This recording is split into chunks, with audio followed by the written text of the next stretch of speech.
Three tails, old yin.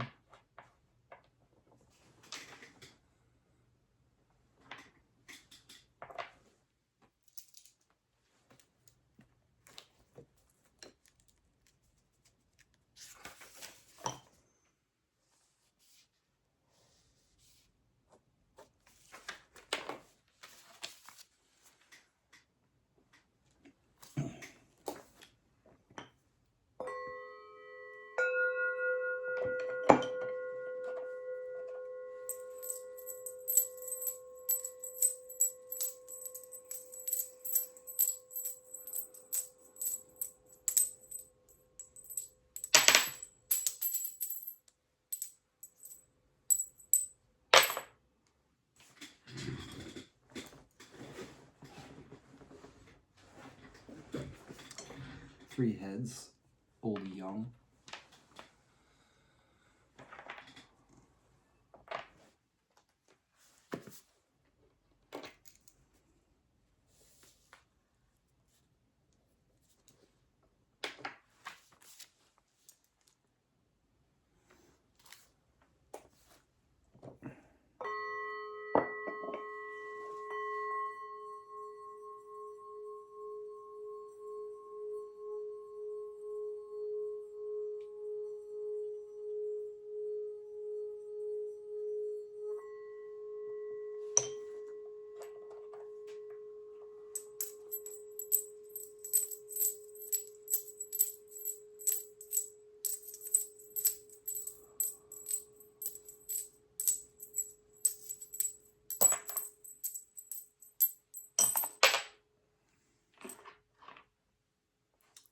Three heads, old young.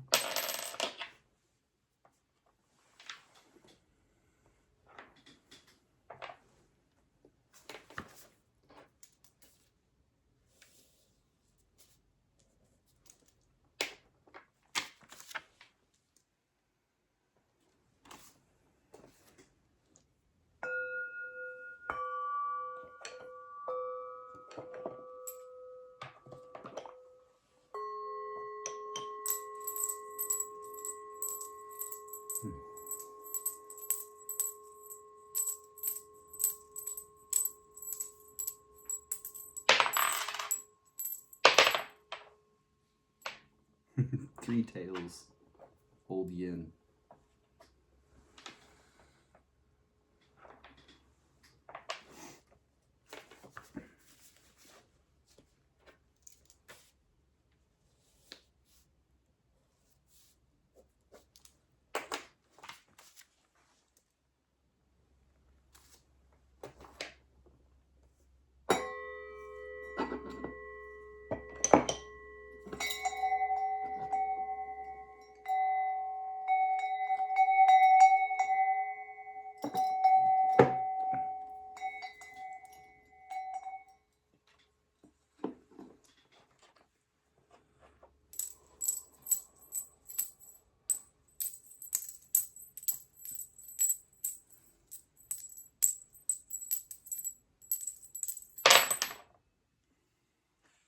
One tail, two heads, young yin.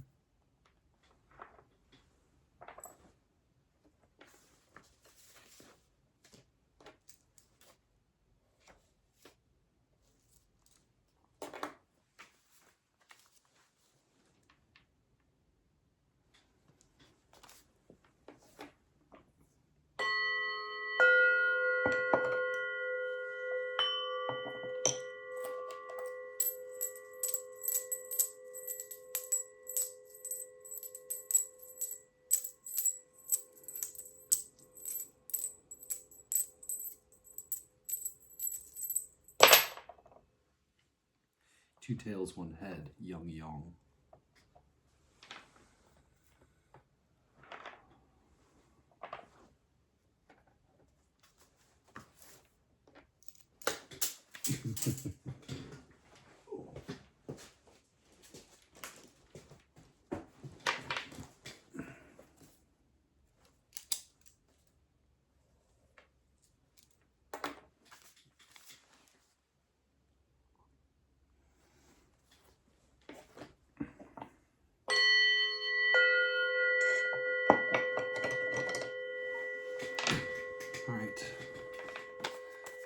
bottom trigram of our primary hexagram will be read as broken, solid, solid.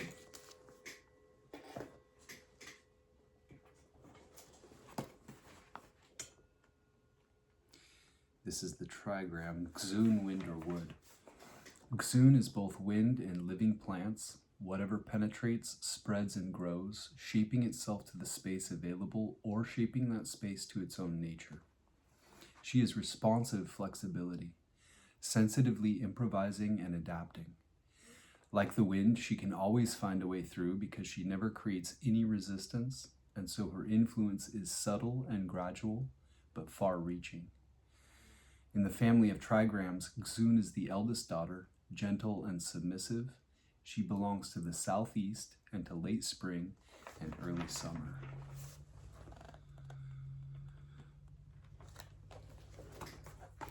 The top or outer trigram of our primary hexagram will be read as broken, broken, solid. This is Gen Mountain.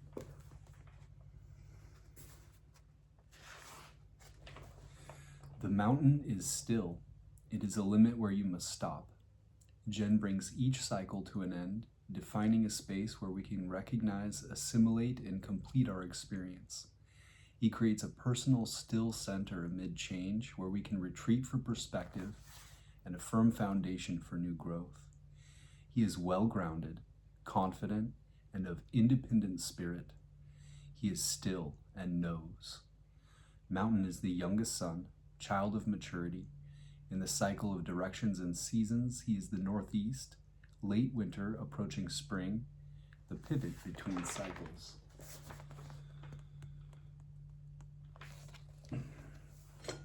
Gen Mountain above Dewy Lake, Xun, wind or wood. Gen Mountain above Xun, wind or wood is hexagram 18.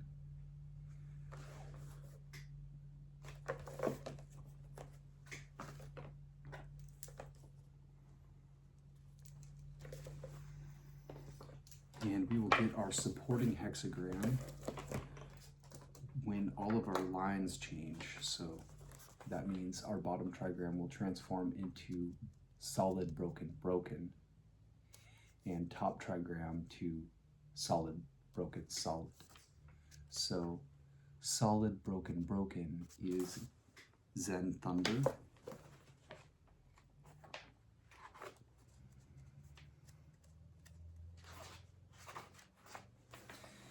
Thunder is shock, upheaval, and the spark of the new. In old Chinese belief, thunder slept in the earth over winter and erupted from it in spring, awakening living things into new growth. Thunder is our basic drive for renewal. He inspires initiative and decisive action. He is the stimulus that sets things in motion. He is the eldest son of the trigram family, the first connection of heaven, potential, with earth, realization. Young makes itself known here, emerging into the field and beginning to grow. Thunder belongs to the east and to spring. And the top trigram, solid, broken, solid, is Li, fire and light.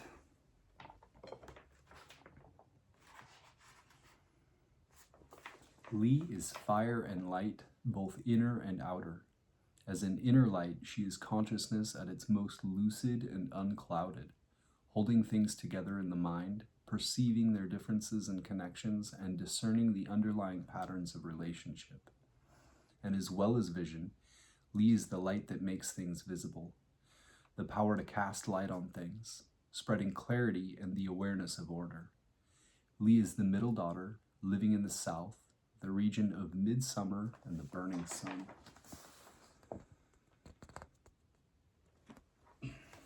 Li, fire and light above Zen Thunder give us a supporting hexagram of 21.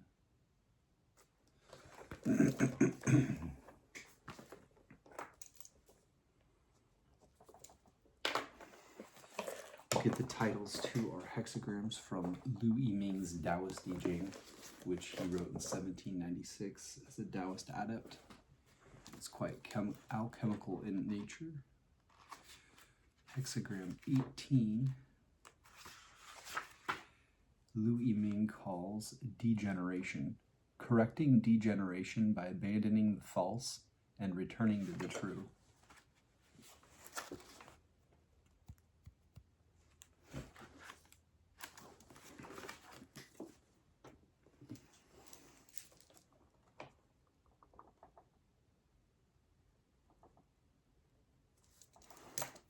And hexagram 21, our supporting hexagram, which puts our primary hexagram in a broader context and influence, a direction of travel, an underlying issue that has to do with you and your relationship to it all, is hexagram 21, biting through, investigating things and finding out principles.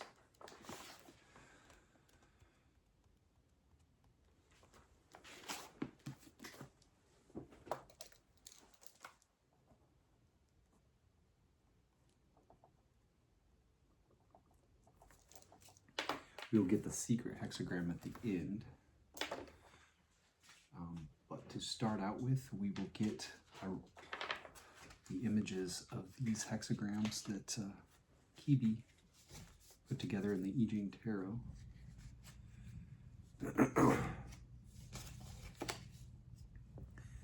This is 18, Degeneration, or she calls work on the decayed.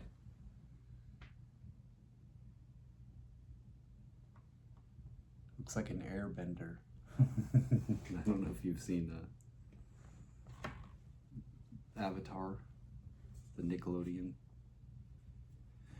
Yeah. Animation. 18.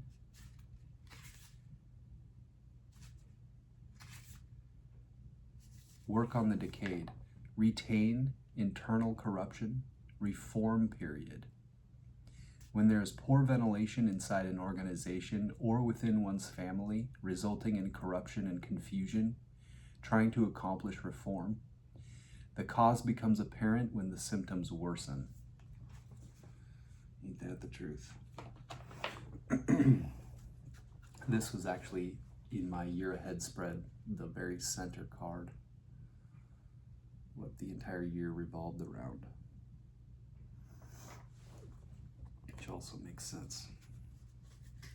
21, our supporting hexagram, which puts our primary hexagram in a broader context and influence, the direction of travel, an underlying issue that has to do with you and your relationship to it all. 21, biting through.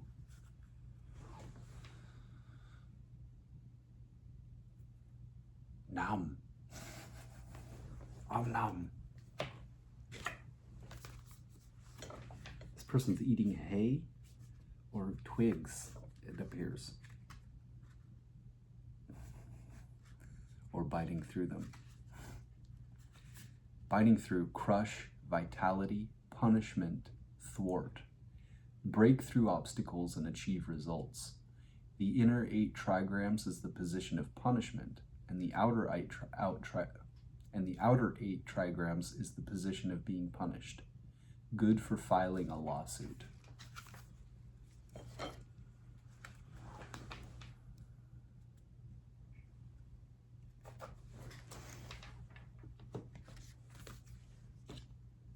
Next, we will look at things through the lens of Hilary Barrett in I Ching, Walking Your Path, Creating Your Future. For anyone starting out reading I Ching, I would highly recommend this commentary.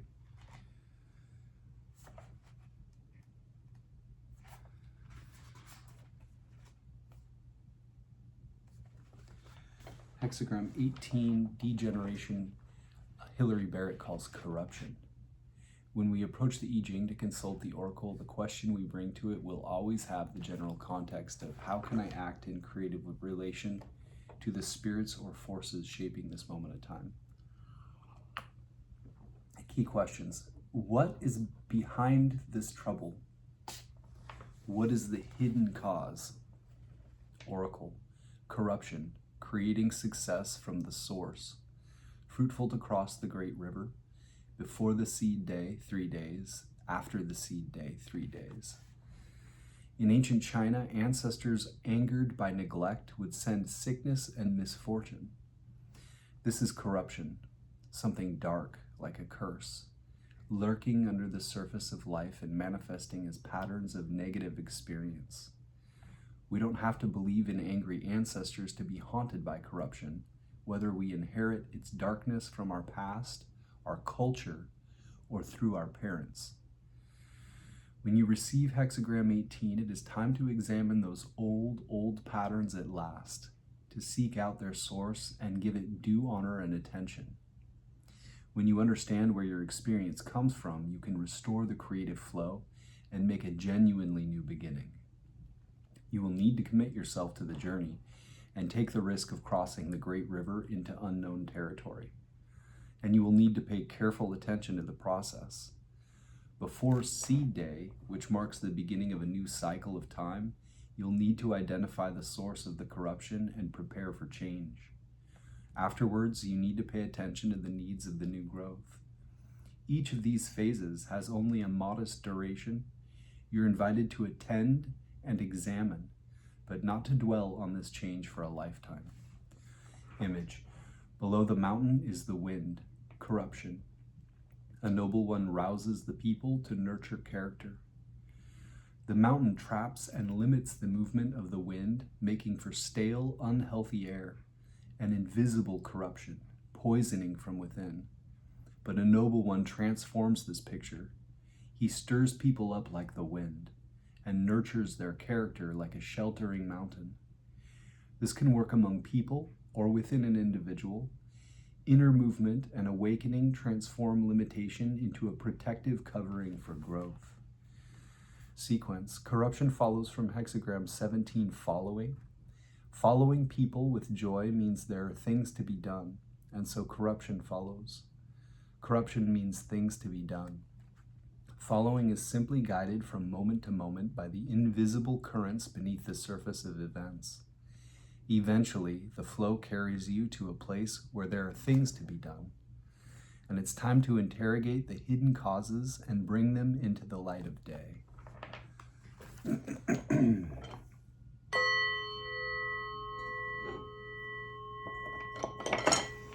Next, we will look at our supporting hexagram, which puts our primary hexagram in a broader context and influence a direction of travel, an underlying issue that has to do with you and your relationship to it all. Hexagram 21, biting through. Key questions. What must you do to get to the truth? How can you become more effective? Oracle. Biting through, creating success. Fruitful to use legal proceedings.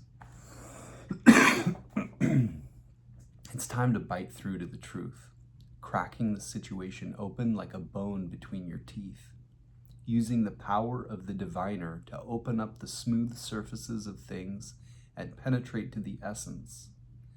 Resting content with appearances may be easier, but it is no longer enough.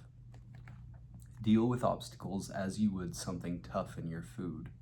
Bite and gnaw your way through until your teeth meet. It will help to use the determination of an investigator or a judge, intent on restoring the world to good order. Who will let nothing stand between them and the truth? Image. Thunder and lightning biting through. The ancient kings brought light to punishments and enforced the laws. Thunder and lightning come together like action and insight. The ancient kings who had the task of keeping the world in good order understood that punishment and enforcement alone were not enough. There had to be light. We need to see and understand the laws of life in order to have insight into the connection between what we do and what happens to us. Punishing experience comes like a bolt of lightning that jolts us into recognizing how we live in relationship to those laws. When you can feel pain, you know that you are awake and your circulation is flowing. Sequence. Biting through follows from Hexagram 20, seeing. Capable of seeing, hence there is a place for a uniting. And so biting through follows. Biting through means uniting. Once you allow everything to come into view, you can be sure of grasping the whole situation, rather than focusing too narrowly and failing to see the real obstacle. So when you can see, you have the possibility of reaching a specific truth or a particular result. Pair. Biting through forms a pair with hexagram 22, beauty. Biting through means eating. Beauty is without color. There's a time for reaching the truth and a time for expressing it.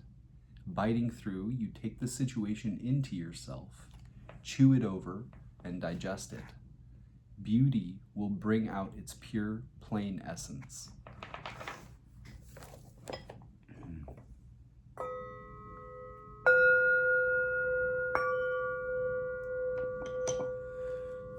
Next, we will look at our changing lines, which put a pin in the map to say you are here, or at least here are some places you may find yourself. They take precedence over all other elements and are the most focused part of the reading.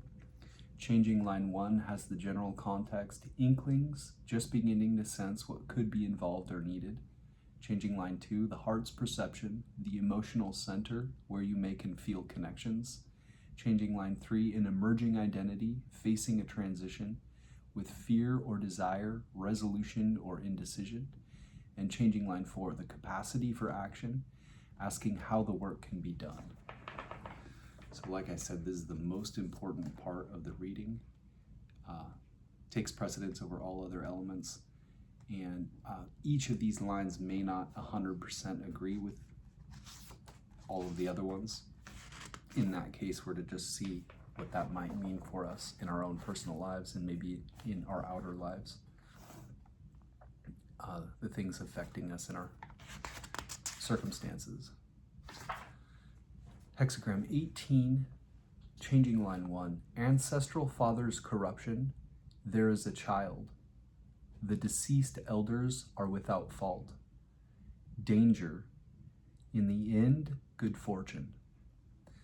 The first step into engaging with corruption is to choose and own it as your inheritance. The child steps forward to take responsibility, and the forefathers are without fault. You no longer blame your parents or your past for whatever has gone wrong. It is dangerous to engage so closely and personally with the angry old ghosts.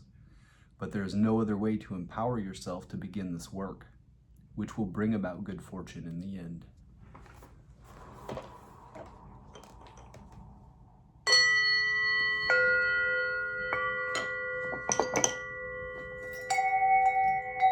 This roughly is the note that has to do with your solar plexus chakra. So empowerment makes sense with this one. And changing line 2. Ancestral mother's corruption does not allow constancy. The mother is profoundly committed to provide nourishment and space for her family to grow. The ancestral mother's corruption means that this provision and commitment isn't working. It is not possible to carry this situation through to the desired outcome. What's started is not sustainable. Things cannot come to full growth. Perhaps a lack of resources means there's not enough available to give. Perhaps the reality of the situation simply makes your vision unfeasible, and mother's corruption lies in not letting go. In any case, you cannot bring about the resolution you want just by forging on. Instead, you need to develop personal boundaries, neither too rigid nor too porous, that allow you to respond without reacting. You need to recapture some independence of soul.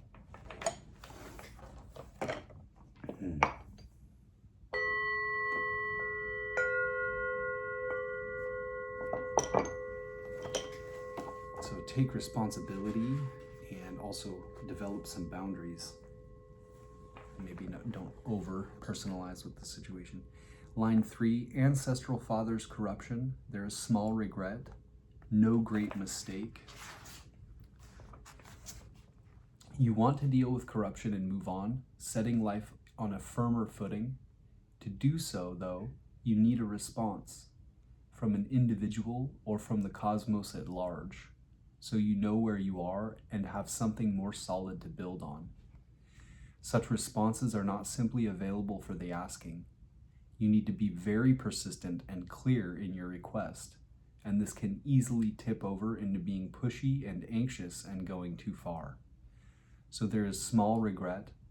Perhaps you could have managed this better or more calmly, but no great mistake. Your basic desire to understand and move forward is not wrong at all.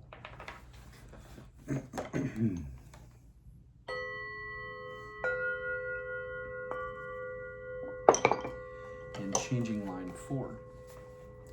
Got more changing lines than we did unchanging lines. Line 4, comfortable with the father's corruption, going on sees shame. The situation is fundamentally corrupt. Only a thoroughgoing reform of the whole structure will create a healthy environment for future growth. However, you're reluctant to take on responsibility for such a decisive change. You don't want to see how rotten things have become. You find you can tolerate the situation and live in the expectation, or just the hope, that it will all sort itself out somehow. But in fact, the real situation is not sustainable. And if you go on, this will become painfully apparent.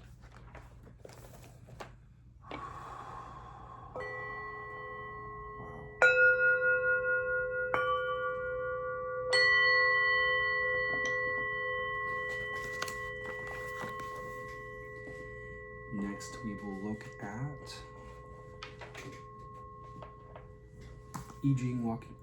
I Ching The Oracle by Benabel Wen, an updated translation annotated with cultural and historical references, restoring the I Ching to its shamanic origins. We'll start by reading our primary hexagram 18.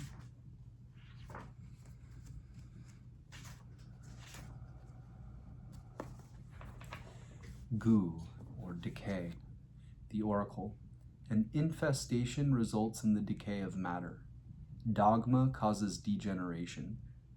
There has been spoilage and degeneration, so it is critical to take action immediately.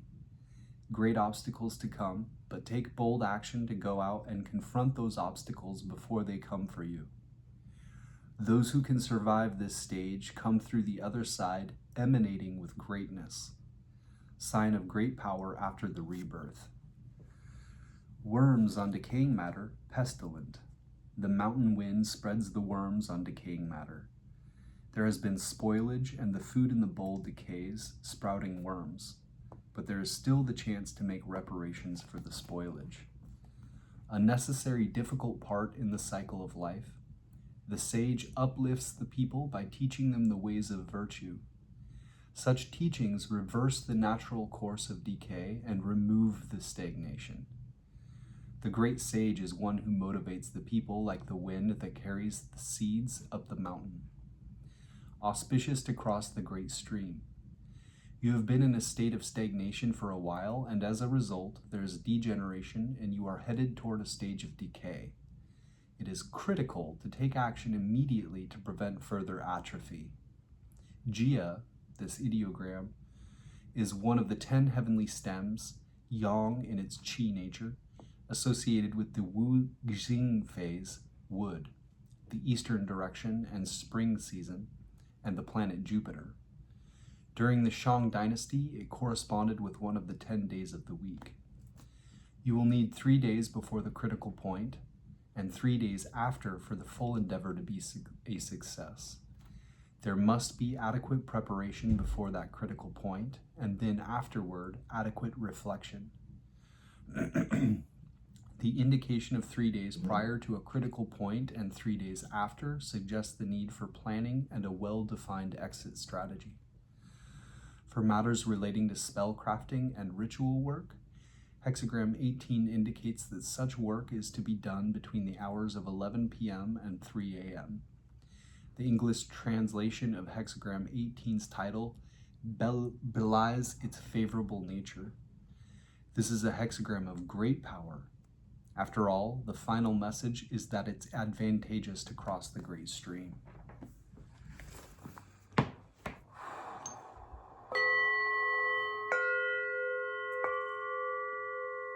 Maybe I'll put a link to it in the description box, but I just did a crossing of the Great Stream Sunday, so 2 days ago.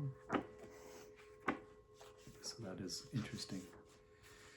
Our supporting hexagram, which puts our primary hexagram in a broader context and influence, a direction of travel, an underlying issue that has to do with you and your relationship to it all, is hexagram 21, she, he, or bite through the oracle. A vulnerable position, outranked and overpowered.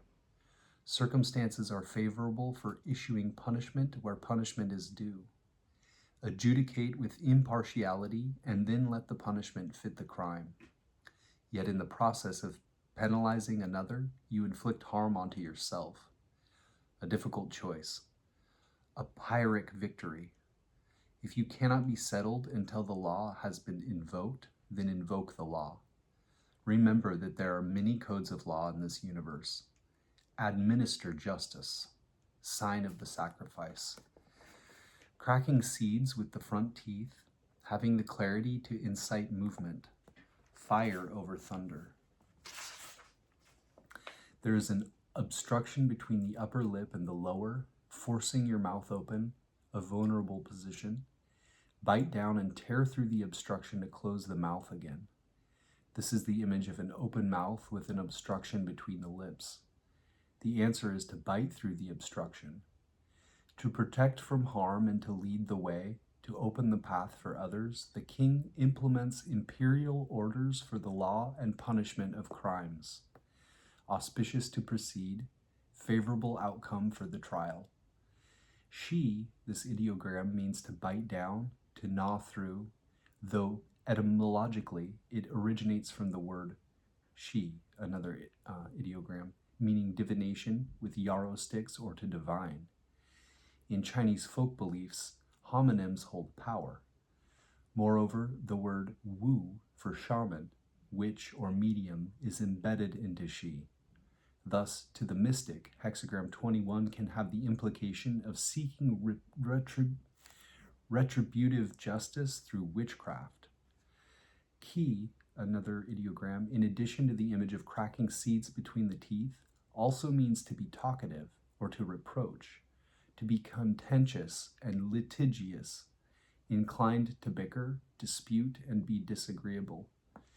Hexagram 21 pertains to legal and governmental matters. The circumstances are favorable for you right now, and it is to your advantage to inflict punishment where punishment is due. Bite down. Remove obstacles with force. An omen of criminal suits and tensions. Hexagrams 6 and 21 portend litigation, disputes, or legal and governmental matters, and the involvement of law, politics, or governmental institutions. Here, hexagram 21 can denote criminal suits or tensions between one individual and the state, or one minority group versus the dominating majority group.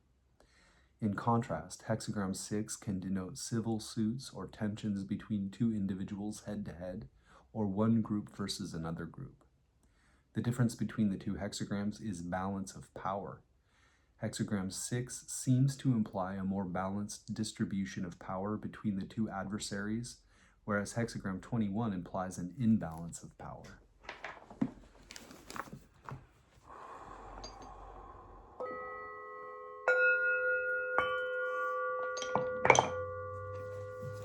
Next, we will look at our changing lines 1 through 4, which put a pin in the map to say you are here, or at least here are some places you may find yourself. They take precedence over all other elements and are the most focused part of the reading.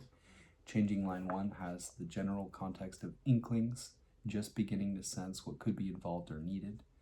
Line 2, the heart's perception, the emotional center, where you make and feel connections. Line 3, an emerging identity, facing a transition with fear or desire, resolution or indecision. Line 4, the capacity for action, asking how the work can be done.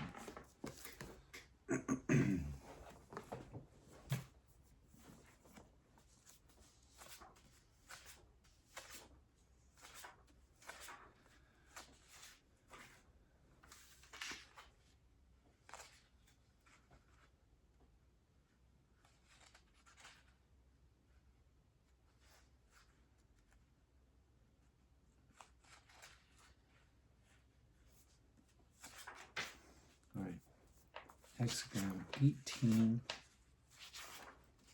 decay, changing line 1. The Father's work is decaying. There's an heir. Assured there is no blame. The whetstone comes to the end of its life, auspicious for the future to come, prosperity and great fortune. Unbroken chain of succession, hand to hand, that is how decay is bypassed. Ganfu Zigu is an allusion to a son that inherits the father's unfinished business, shares the father's vision, and completes the mission. The whetstone, or a stone used to sharpen metal tools, axes, and daggers, symbolizes refinement and the strengthening of character through friction. It's also a symbol of cultivating a new warrior king. The father has trained the heir well, and the heir will achieve great victories.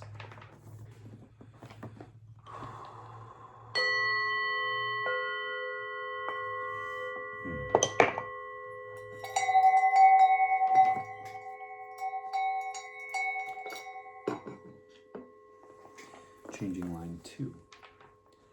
The mother's work is decaying. This is not an appropriate time for divination. The first line is often referred to as Fu Zi Gu, the decaying father, while the second line is the Mu Zi Gu, the decaying mother. At this time, the oracle is maintaining silence on the matter inquired about.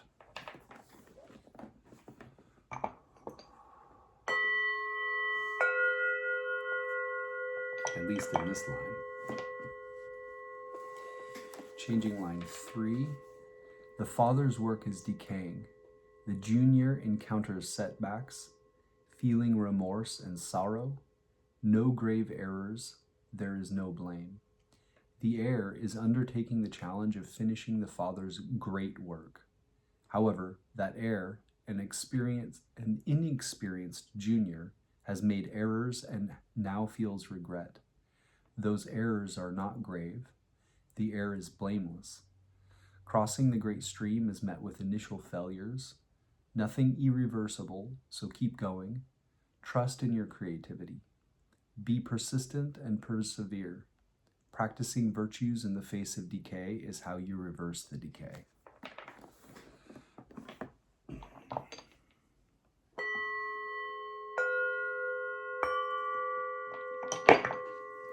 And changing line 4. The father's wealth is decaying, averting one's eyes from seeing the truth. Blame. Faults may result in misfortune. An error in judgment. Errors result in harm. Fault lies with the one who refuses to confront the truth. Assets are dwindling. Material resources needed to finish the father's work are scarce. See the truth. Correct the error.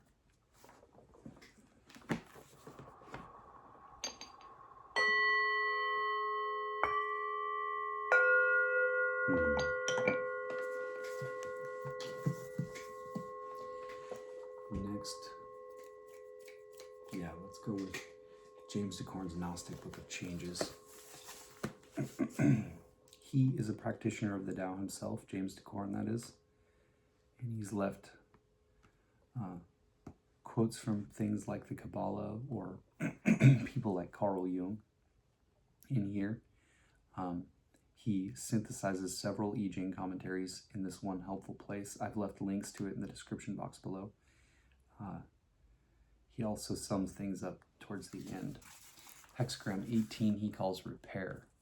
Other titles might be work on what has been spoiled, the symbol of destruction, decay, arresting of decay, work after spoiling, fixing, rectifying, corrupting, branch, degeneration, misdeeds.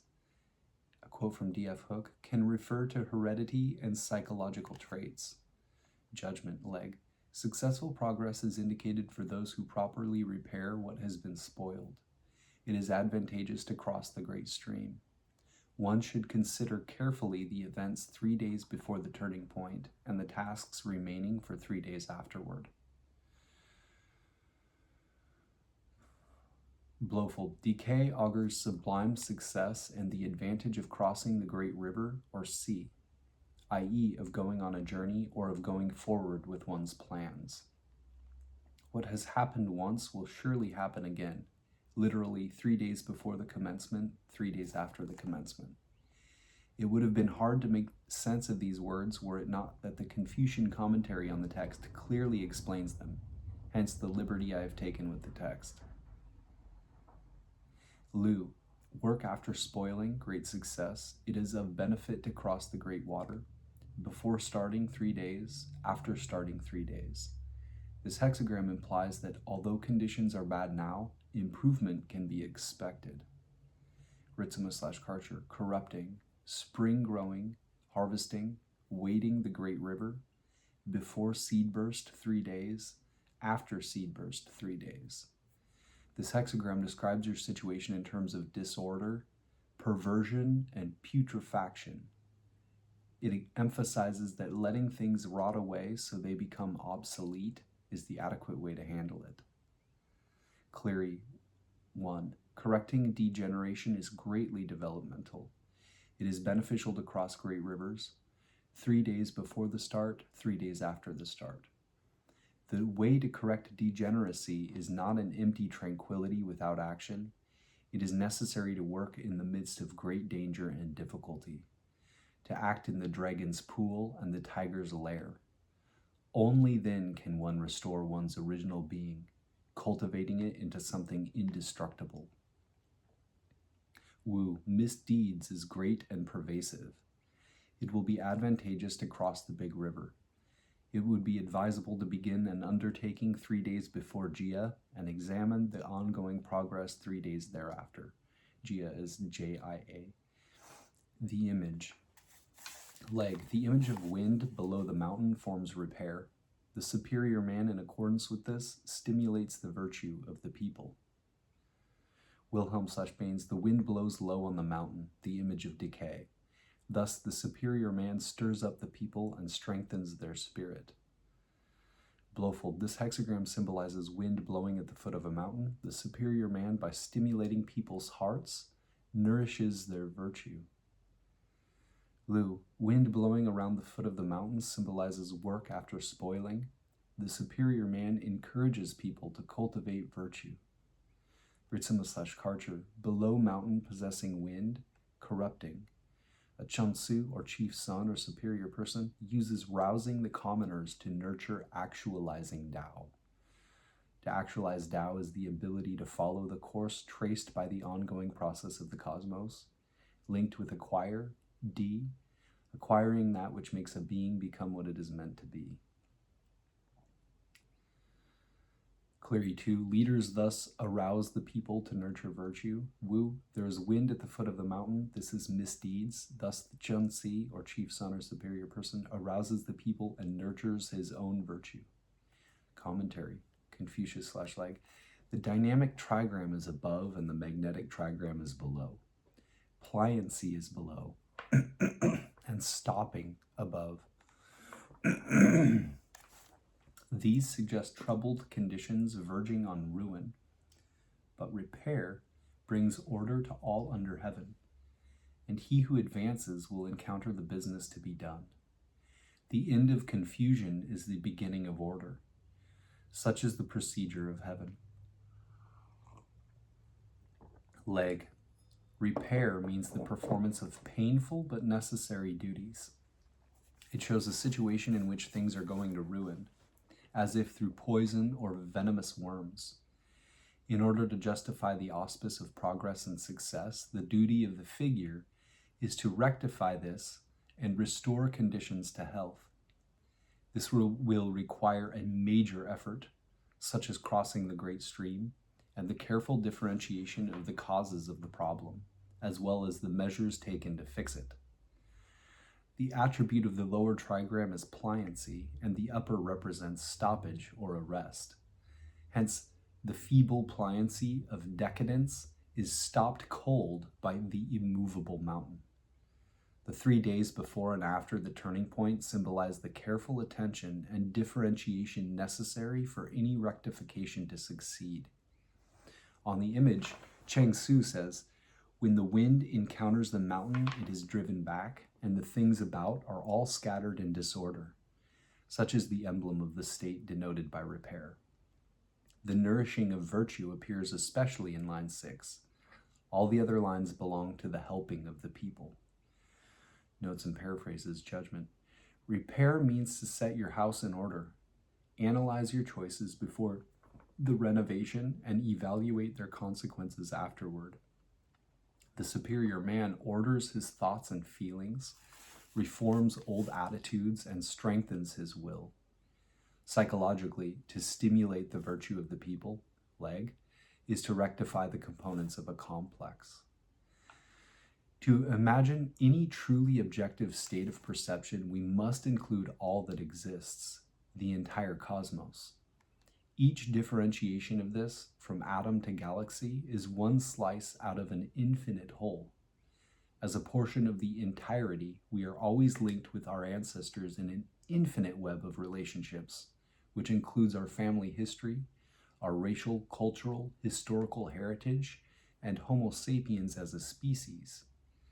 Though seldom aware of them, it is useful to remember these links. Emanating from an unfathomable complexity, their karmically charged morphogenetic fields are constantly shaping our lives. It follows that although we perceive ourselves as separate from our ancestors, the separation is a subjective experience which is true only in a temporarily limited sense. Every line of repair, except 2 and 6, shows a son dealing with the troubles caused by his father. This reminds us of the biblical curse, Exodus 20:5. "For I, the Lord thy God, am a jealous God, visiting the iniquity of the fathers upon the children, unto the 3rd and 4th generation of them that hate me." The father archetype has a wide range of meanings. This extends from the primal spirit, God the Father, to a prior cause or intent in the psyche which has engendered a present condition.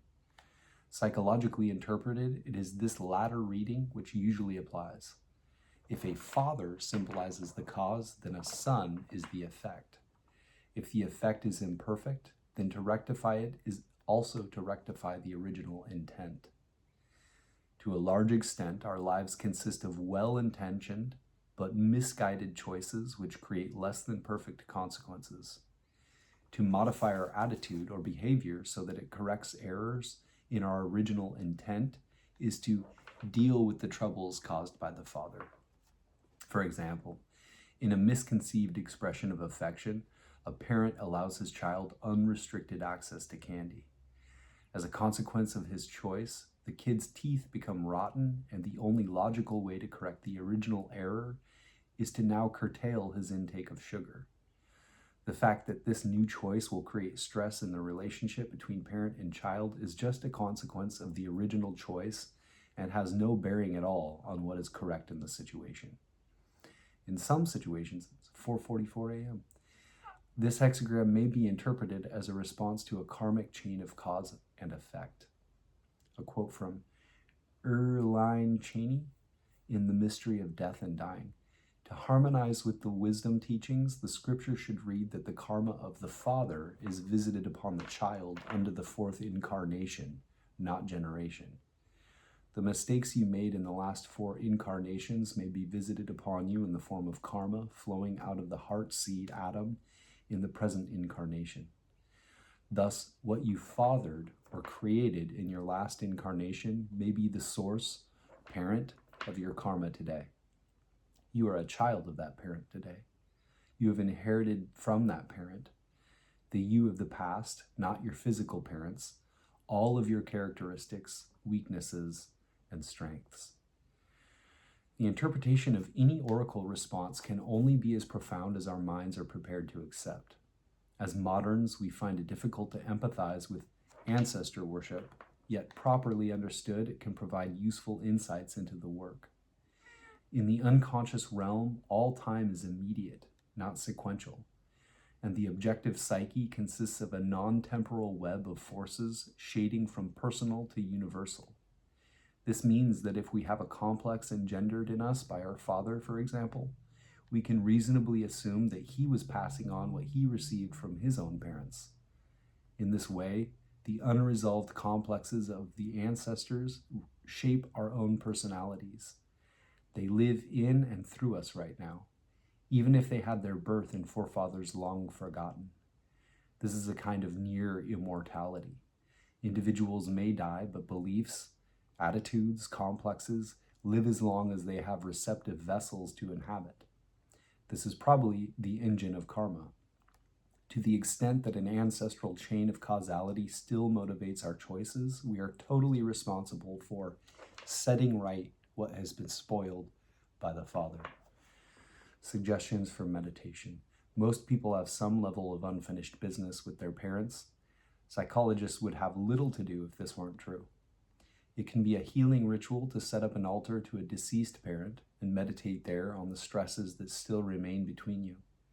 To approach the situation without judgment, to realize non-logically that forces pre-existing you provoked the condition as much as your parent did, will elicit much insight. Be especially aware of the presence of the past and the illusion of linear time. Is it possible somehow to be your own great-grandfather? Ancestor worship of this sort can be profoundly therapeutic.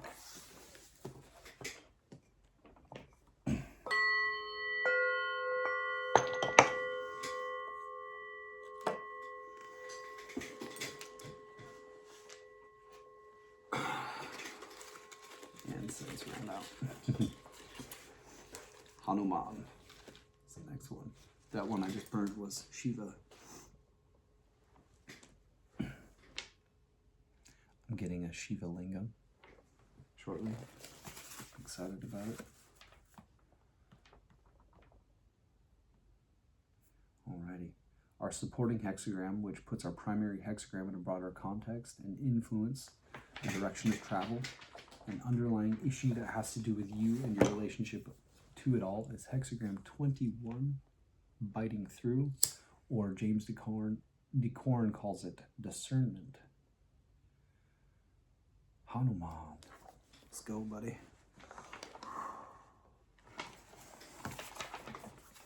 Other titles might be biting through, gnawing, the symbol of mastication and punishment by pressing and squeezing, gnawing bite, severing, chewing, punishment, reformation, reform, differentiation, discrimination, making a distinction, getting the message. A quote from D.F. Hook, something which should be or has to be bitten through. This is essentially the legal hexagram. When asking about a man's intentions, he is probably married. Judgment, leg. Success is found in discernment. The restrictions of the law bring advantage. Wilhelm Sushbane's biting through has success. It is favorable to let justice be administered. Blofeld, gnawing, success.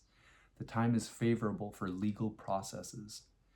The concept of gnawing is suggested by the component trigrams, which are regarded, owing to the arrangement of their lines, as not commingling. They are as separate from each other as the upper and lower jaw when something tough is being gnawed. Liu, chewing, success. It benefits to administer justice. Chewing indicates success through hard work. Those who get this hexagram will have trouble in the beginning. Ritsumo/Karcher, gnawing bite, growing, harvesting, availing of litigating. This hexagram describes your situation in terms of confronting a tenacious obstacle. It emphasizes that biting through and picking things clean until the essential is revealed is the adequate way to handle it. To be in accord with the time, you are told to gnaw and bite through. Sloughnessy, biting and chewing, receipt, beneficial to use a court case. Cleary 1, biting through is developmental. It is beneficial to administer justice. Wu, discernment is pervasive. It will be advantageous to exact punishments. The image, leg. The images of thunder and lightning form discernment. Thus the ancient kings promulgated their laws and framed their and framed their penalties with intelligence. Wilhelm Sushbane's thunder and lightning, the image of biting through. Thus the kings of former times made firm the laws through clearly defined penalties. Blofeld. This hexagram symbolizes lightning accompanied by thunder. The ancient rulers, after making their legal code perfectly clear to all, enforced the laws vigorously. The firm and yielding lines more or less alternate, or the lower trigram can be regarded as filled with the power of thunderous force, while the upper trigram, representing beauty, is soft and yielding. Li, the upper trigram, stands for lightning as well as for fire, beauty, etc.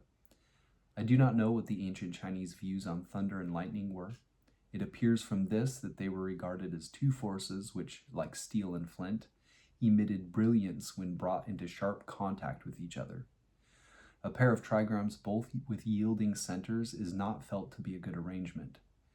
That it nevertheless favors the process of the law may have been suggested to the writer of the text by the fact that the weak lines, morally weak people, are fully contained by the strong, prison walls, warders, and so forth. I think he meant wardens. Lu, thunder and lightning symbolize chewing. The ancient kings made the laws and clarified the penalties. Ritzema/Karcher, thunder, lightning, gnawing, bite. The earlier kings used brightening, flogging to enforce the laws. Cleary 1, thunder and lightning biting through. Thus did the kings of yore clarify penalties and proclaim laws. Those who administer laws should emulate the ancient kings in first clarifying them before executing them, in order to avoid mistakenly injuring life. Wu, thunder and lightning form discernment. Thus the ancient kings made just punishments and upheld the law of the land.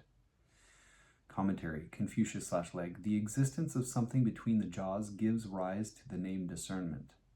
Union by means of biting through the intervening article. The dynamic and magnetic lines are equally divided in the figure. Movement is denoted by the lower trigram and clarity by the upper. Thunder and lightning uniting in them and having brilliant manifestation. The magnetic fifth line is in the center and acts in her high position. Although she is not in her proper place, this is advantageous for the use of legal constraints. Leg. Discernment means literally union by gnawing.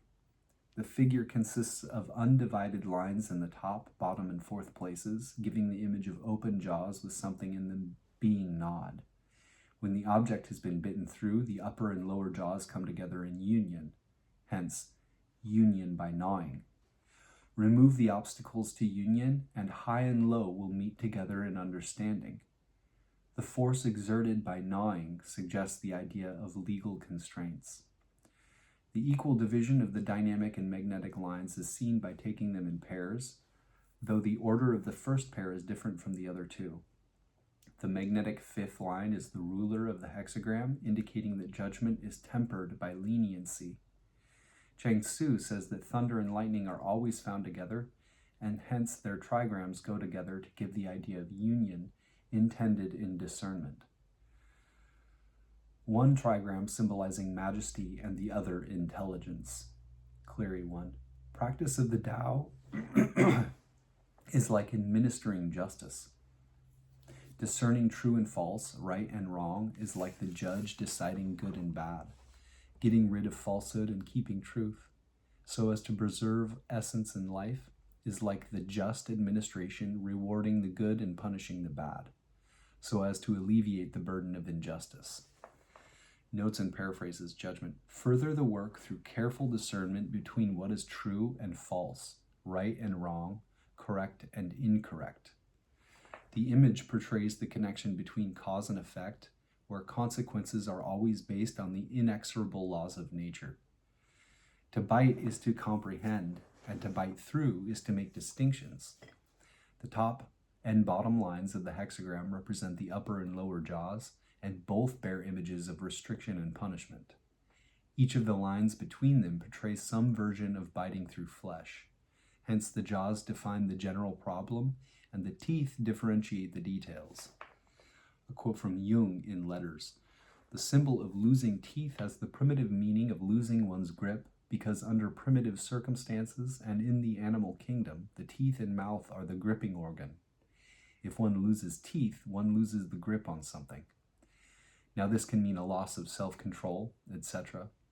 The English word grip is contained in the German word Begriff, conception or notion. The Latin word conceptio means the same, i.e., catching hold of something, having a grip on something. In I Ching symbolism, the ancient kings are always synonymous with spiritual authority. Analogous to gods or cosmic forces, their laws are like the laws of karma or of nature, inexorable in their outcome.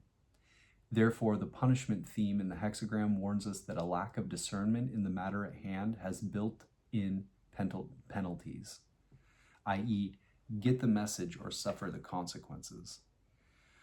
A quote from P.F. Case in the Book of Tokens, "Behold, sin and punishment are one, and the fire of punishment is the fire that refines my works.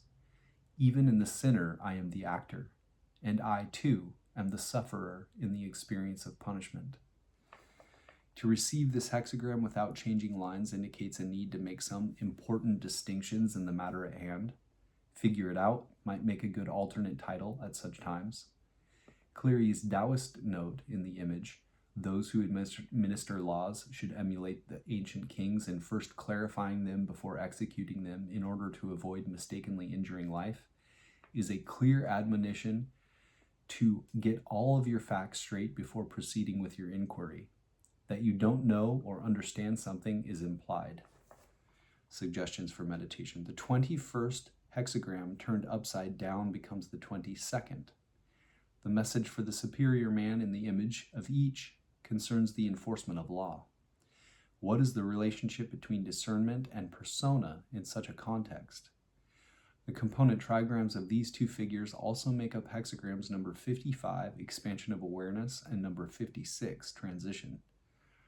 The messages for the superior man in each of these figures also relate to litigation. Why? What do the 4 hexagrams suggest about the nature of the work?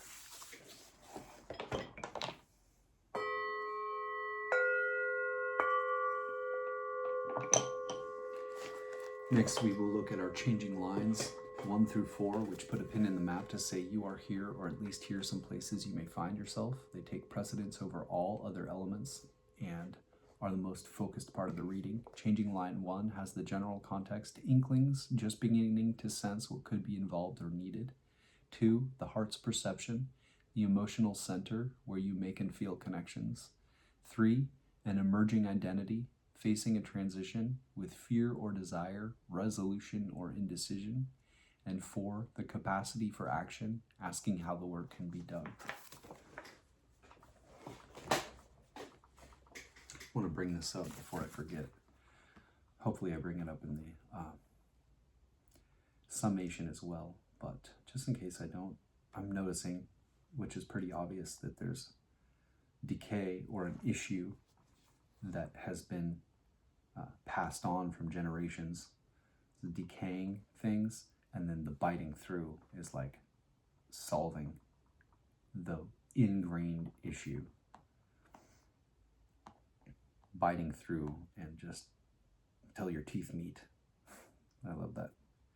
Line 1, leg. The first line, magnetic, shows a son dealing with the troubles caused by his father.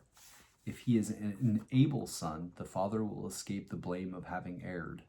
The position is perilous, but there will be good fortune in the end. Wilhelm/Bain, setting right what has been spoiled by the father. If there is a son, no blame rests upon the departed father. Danger, in the end, good fortune. Blofeld, children exist to rectify the mistakes wrought by their fathers, hence the departed are made free from blame, trouble ending in good fortune. Ritzema/Karcher, managing the fathers corrupting, possessing sonhood, predecessors without fault, adversity completing significant. Slofnacy, the stem father's branch, there is a son crafty, there is no trouble, danger, in the end auspicious.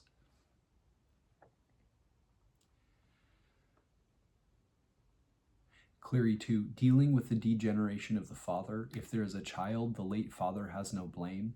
It is dangerous, but turns out well. Wu. He attends to the affairs of his father.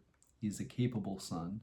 His father will be free from blame. It is a difficult task, but it will be good in the end. Commentary. Confucius / he has entered into the work of his father. Wilhelm / Baines. He receives in his thoughts the deceased father. Blofeld. This implies assuming responsibility for their mistakes. Ritsumo / Karcher. Intention receiving the predecessors indeed. Clary 2. Consciously taking up after the late father. Wu. He intends to continue his father's business. Leg. Line 1 is magnetic with a magnetic correlate in line 4. What can be done here to remedy the state of decay? But the line is the first of the hexagram, and the decay is not yet great. By heeding the cautions of the text, he can succeed. He has entered into the work of his father and brings it about that his father is looked on as blameless.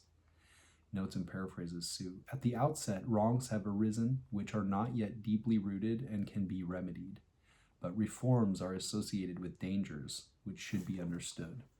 Wing.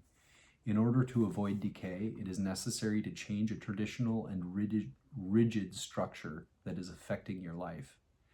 You may feel that it is too radical an undertaking.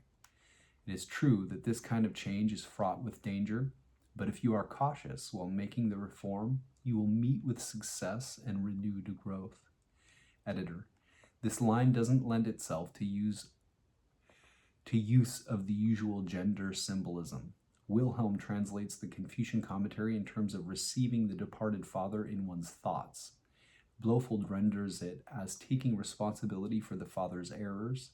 Ritsumo / Karcher render adversity as danger threatening malevolent demon. It indicates a spirit or ghost that seeks revenge by inflicting suffering upon the living. Pacifying or exorcising such a spirit can have a healing effect. This can refer to any unresolved stresses creating instability in the situation. Psychologically, the idea is that new insights modify old errors.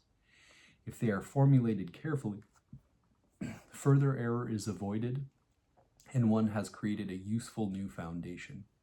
Sometimes the line can refer to having misinterpreted a previous oracle. A quote from Yamamoto Tsunetomo in the Book of the Samurai.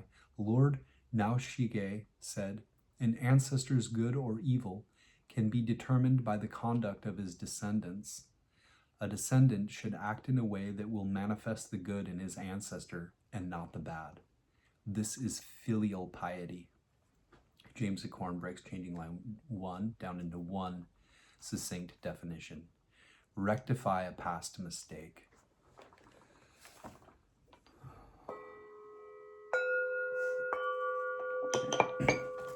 In changing line 2, leg, the second line dynamic shows a son dealing with the troubles caused by his mother. He should not carry his firm correctness to the utmost. Wilhelm / Baines, setting right what has been spoiled by the mother, one must not be too persevering. Blofeld, assuming responsibility for the mistakes of our mothers cannot be too serious. Liu, in correcting the mistakes of the mother, one must not be too persistent. Yada yada. Cleary 1, correcting the degeneracy of the mother, it is improper to be righteous. Wu, he attends to the affairs of his mother, he should not be insistent. Commentary, Confucius / leg. In dealing with the troubles caused by his mother, he holds to the course of the due mean. Wilhelm / Baines, he finds the middle way. Blofeld, at best, a middle course is advisable. Ritsumo / Karcher, acquiring centering Tao indeed. Cleary 2, attaining balance. Wu, he proceeds with moderation. Leg. The fifth line ruler is magnetic, while line 2 is dynamic. Thus, the symbolism takes the form of a son dealing with the prevailing decay induced by his mother. But a son must be very gentle in all his dealings with his mother, and especially so when constrained by a sense of duty to oppose her course. Notes and paraphrases Sue. The man is gentle in dealing with his mother, even when duty bound to oppose her. When restoring what has been spoiled by weakness, gradualness is required. Wing. You've become aware of past mistakes that must be rectified. Here you must proceed with great sensitivity, since the changes in your life could hurt those dear to you. Editor. In psychological symbolism, a female represents emotional or feeling components within the psyche. A mother, then, would be the source of an emotional attitude which, in the context of this hexagram, needs to be modified or changed.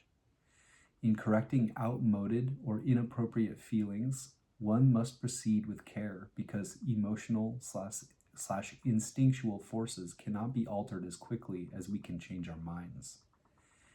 It is a commonplace in psychology that mental insights mean nothing if the emotions involved refuse to conform. Often the line can refer to the proper way of responding to another's sensitive mood or attitude. A quote from Gareth Knight in A History of White Magic. As in childhood development, which recapitulates human historical development in consciousness, the psychic detachment from the mother towards the father is intimately bound up with the growth of individuality. Consciousness strives to become separate from the maternal involvement and aspires toward the outside world represented by the father. James DeCorn breaks changing line 2 into two possible succinct definitions, A and B. A, rectify an emotional response, control your feelings but don't crush them.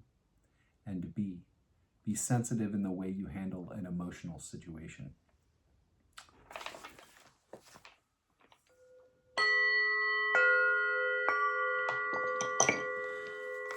In changing line 3, leg, the third line dynamic shows a son dealing with the troubles caused by his father. There may be some small occasion for repentance, but there will not be any great error.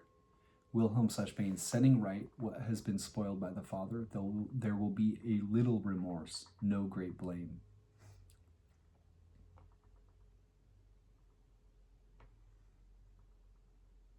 Sloughnessy, the stem father's branch, there is a little regret, there is no great trouble.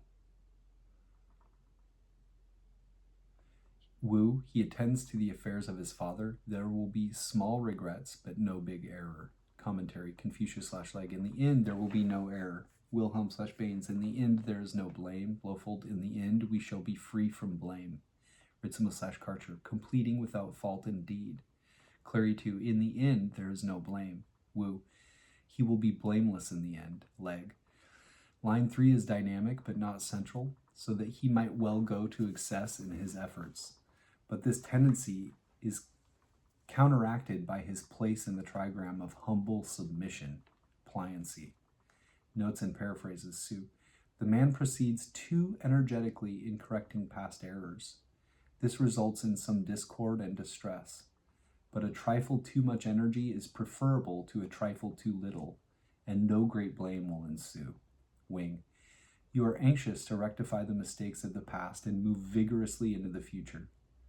Your actions may be hasty, and you will be judged inconsiderate by others, but in the end, you will not suffer for it. Editor. The image suggests the normal rectification of an error. A quote from J. Jacoby in Complex Archetype Symbol.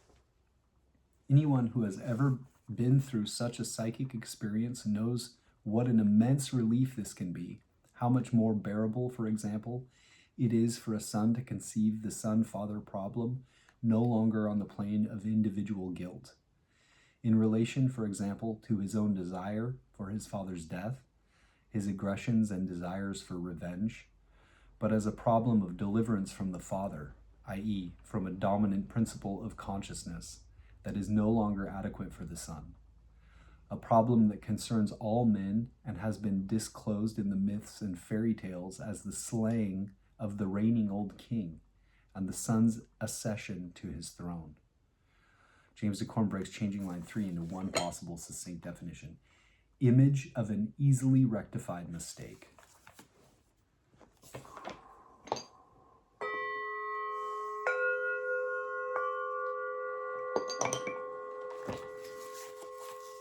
And changing line 4, leg. The fourth line magnetic shows a son viewing indulgently the troubles caused by his father. If he goes forward, he will find cause to regret it. Wilhelm Sachsbain's tolerating what has been spoiled by the father. In continuing, one sees humiliation. Blofeld, tolerating the mistakes of our fathers would occasion us regret in the course of time. Lu, continuing to tolerate the mistakes of the father brings humiliation. Ritz/Karcher, enriching the father's corrupting, going, visualizing abashment. Slofnacy, the bathed father's branch, going to see is distressful. Cleary 1, forgiving the degeneration of the father. If one goes on, there will be shame. Cleary 2, indulging the degeneration of the father. If you go on, you will experience shame. Wu, he shows compassion in the affairs of his father. If he attends to them, he will make error. Commentary, Confucius / if he advances, he will not succeed. Wilhelm / Baines, he goes, but as yet finds nothing. Blofeld, in that case, we should fail to rectify them. Ritz/Karcher, going, not yet acquiring indeed. Cleary 2, if you go on, you will not attain anything. Wu, he will have nothing to gain by attending to them. Leg, line 4 is magnetic in a magnetic place, which intensifies passivity. Hence the caution about going forward. Notes and paraphrases, Su. Indulgence of decay leads to regret. Wing, the situation has been less than harmonious for quite some time. Yet this condition of discord has been tolerated. Under these circumstances, things will continue to degenerate. Editor, line 4 doesn't lend itself to the usual gender symbolism. The image is one of passive and permissive tolerance of error. To allow things to continue under these conditions will ensure that they get worse. The line can sometimes refer to a state of complacent ignorance of the true situation. If your assumptions are incorrect in the first place, then your query is by definition inappropriate. Rethink the question to discover the error. A quote from E.C. Whitmont in The Symbolic Quest. Psychic inertia is also evident in our resistance to any form of change in conditioned patterns. No matter how promising or favorable it may be, any psychoanalyst, period. Any psychoanalyst knows from dealing with resistance that every basic psychological change entails a death-like experience for the ego. New possibilities produce so much anxiety that the most destructive past adaptations seem safer and inspire more confidence. James de Corn breaks changing line 4 into 3 possible succinct definitions, A, B, and C. A, passive indulgence in an old weakness leads to failure. B, you think things are okay, but they're not. Rectify a past error. And C, a stitch in time saves 9.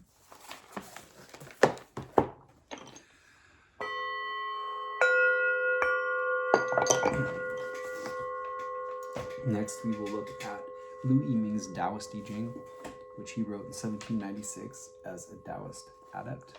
It is quite alchemical in nature. Hexagram 18, our primary hexagram. Degeneration. Correcting degeneration is greatly developmental. It is beneficial to cross great rivers, 3 days before the start, 3 days after the start. Explanation. Degeneration means deterioration. As for the qualities of the hexagram, above is mountain, stopping, and below is wind, penetrating. It represents one yin entering and yang stopping it. Also, wind is inside stopping, representing stopping the yin so that it does not advance upward. It includes the meaning of correcting degeneration. This hexagram represents abandoning the false and returning to the true. It follows on the preceding hexagram, joy. Joy is harmonious action in accord with the time and in accord with truth, not acting in any way that would be improper, so as to prevent degeneracy of action. When people are first born, they are utterly good with no evil, integrated with natural principle. Originally, there is nothing to cultivate, nothing to realize. Since there is no defect, there is nothing to correct. But when they get to be 16 years old, yang peaks, producing yin. By the development of habits, they become estranged from what is near by nature. This is like the one yin of wind arising below 2 yangs. As negative energy advances, the original being degenerates. However, before the celestial Tao has yin, it cannot be yang. Before human affairs have degeneration, they cannot be repaired. This is why the path of correction of degeneracy is valuable. The path of correction of degeneracy is like the one yang of mountain stopping on top of two yins, not injured by negative influences. Using this one yang to go back to the root and return to life is the study of working on the fundamental. When the fundamental is established, the path develops. Once you recover your potential, it is like it was always there. This is attaining great development in degeneracy. Great development is not in degeneration, but in correcting degeneration. The way to correct degeneracy is not an empty tranquility without action. It is necessary to work in the midst of great danger and difficulty, to act in the dragon's pool and the tiger's lair. Only then can one restore one's original being, cultivating it into something indestructible. This is why degeneration is developmental, and it is beneficial to cross great rivers. Great rivers are most dangerous and hard to cross. If great rivers are crossed beneficially without injury, then places of little or no danger cannot harm. However, the benefit of crossing great rivers involves action and process, from which no deviation can be admitted. 3 days before the start, 3 days after the start is the secret of the active process. The yin and yang in people is like the waning and waxing of the moon. In the first 3 nights of the moon's appearance, the yang light appears in the southwest. This is represented by the trigram thunder. On the night of the 15th, the moon appears in the east. This is represented by the trigram heaven. On the 13th, 14th, and 15th, the light becomes round. This is 3 days before the start. On the 16th, 17th, and 18th, the light starts to wane. This is 3 days after the start. When people's yang energy is pure, this is 3 days before the start. Once their yin energy has arisen, this is 3 days after the start. Before the start is yang, after the start is yin. This is the boundary of primordial and temporal yin and yang. People who practice the Tao need to know clearly whether things are degenerate or not. It is all in this boundary of before the start and after the start. When yang energy is about to become pure, ward off to yin to preserve yang. After yin energy has arisen, repel yin to restore yang. If you ward off yin energy before it arises, and repel yin energy after it arises, then the yang energy that has not degenerated can be preserved, and that which has degenerated can be restored. This is the real science of working on the fundamental, getting rid of falsehood and returning to reality. Correctness is unfailingly developmental. Development is unfailingly beneficial.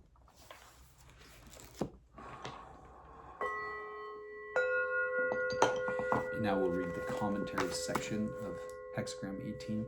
I used to read them all after I swapped between them, but that I feel like is confusing. So, commentary section for 18, Degeneration. Mountain above, wind below. There is wind in the mountains, degeneration. Thus, superior people rouse the people and nurture virtue. Degeneration is when things fall apart. Above is mountain, below is wind. This is wind in the mountains.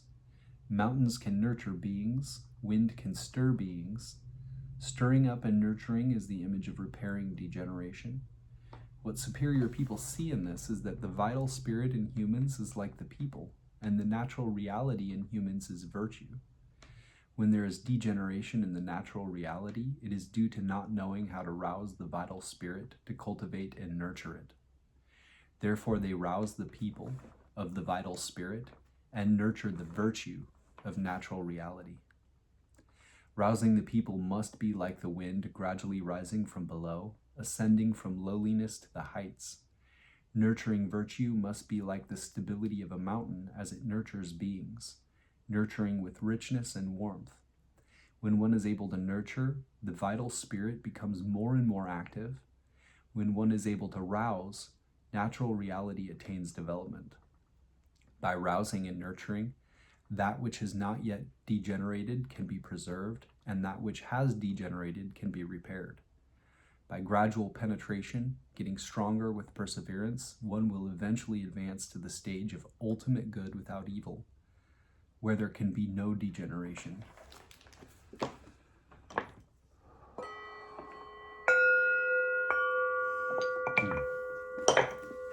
Next, we will look at our supporting hexagram, which puts our primary hexagram in a broader context and influence a direction of travel, an underlying issue that has to do with you and your relationship to it all.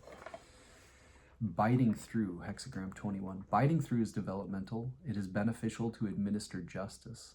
Explanation. Biting through has the meaning of the mouth closing when eating something. In the body of the hexagram, the yongs on the top and bottom symbolize lips. The three yins symbolize teeth, and the yang in the middle represents something in the mouth. Also, the qualities of the hexagram are fire, luminous, above, and thunder, active, below. Acting with unfailing clarity, acting only after clear understanding, it has the meaning of action that is not in vain, therefore it is called biting through. This hexagram represents the study of investigating things and finding out principle. It follows on the previous hexagram of overseeing. In overseeing, two yangs oversee four yins, whereby to advance yang and gather medicine. However, the medicinal substances have different degrees of gravity and energy. The firing process has intervals of time.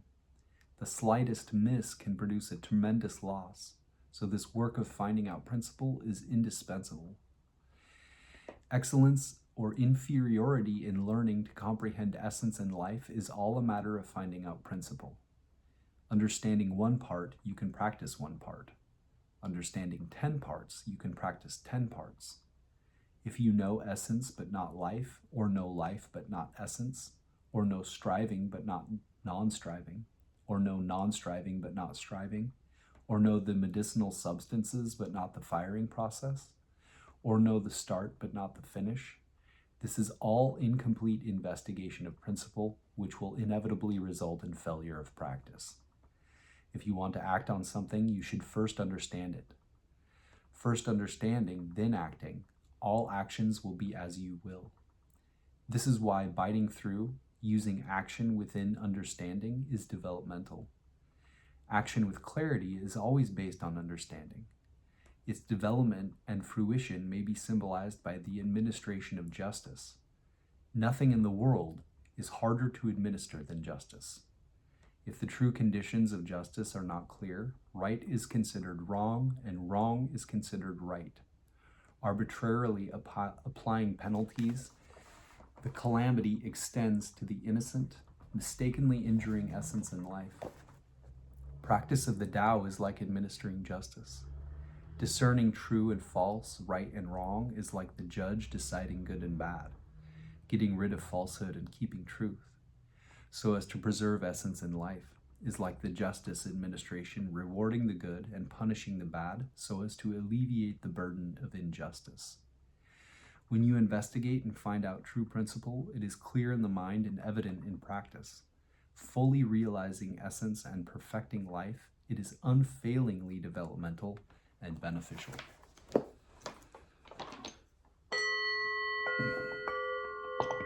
And the commentary section for hexagram 21, biting through. Fire above, thunder below, thunder and lightning biting through. Thus did the kings of yore clarify penalties and proclaim laws. Biting through is when the mouth closes in the process of eating something. Above is fire, below is thunder. The fire accompanying thunder is lightning. This is thunder and lightning in the same place. Thunder shakes things, lightning illumines things. Within punishment there is reward. Within killing there is vivifying. It is like when eating something, the mouth must close. It does not move at random, and when it moves, it discerns the flavor of the food.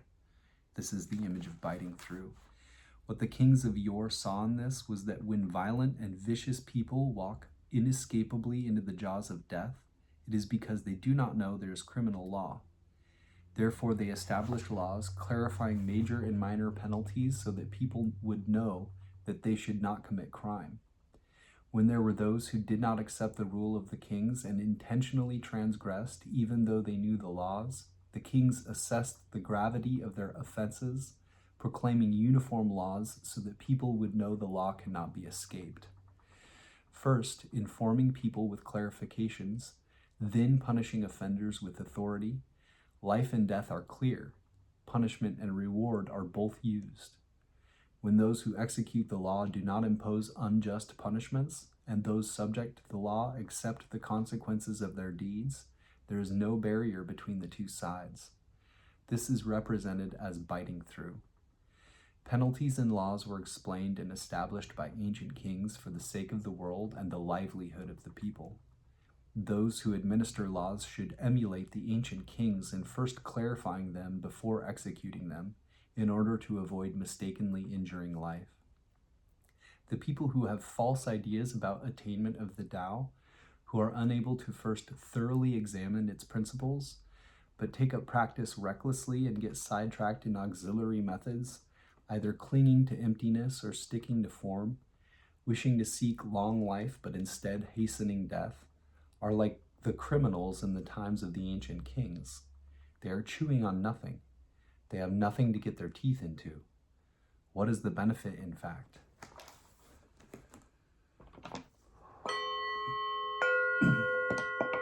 Next, we will read the changing lines, which put a pin in the map to say you are here, or at least here are some places you may find yourself. They take precedence over all other elements and are the most focused part of the reading. Changing line 1 has the general context inklings, just beginning to sense what could be involved or needed. 2, the heart's perception, the emotional center, where you make and feel connections. 3, an emerging identity facing a transition with fear or desire, resolution or indecision. And 4, the capacity for action, asking how the work can be done. Hexagram 18, Degeneration. Changing line 1. Correcting the father's degeneracy. If there is a son, the deceased father is without blame. Danger, but in the end it turns out well. Explanation. In the beginning of degeneration, the fundamental is still complete. If you ward off yin before degeneration, this is like correcting the father's degeneracy. If he has a son to follow him, the deceased father, who should be censored, can be without blame. However, the way to correct degeneracy is not empty inaction. It requires caution in peril, preventing alien energies due to external influences from arising, and preventing the fundamental from being adversely affected. If one can be careful in the beginning, there will naturally be good luck in the end. This is warding off yin before degeneration.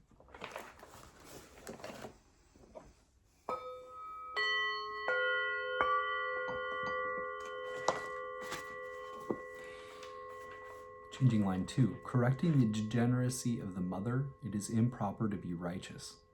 Explanation. When strength is used flexibly, flexibility is the root and firmness is the branch.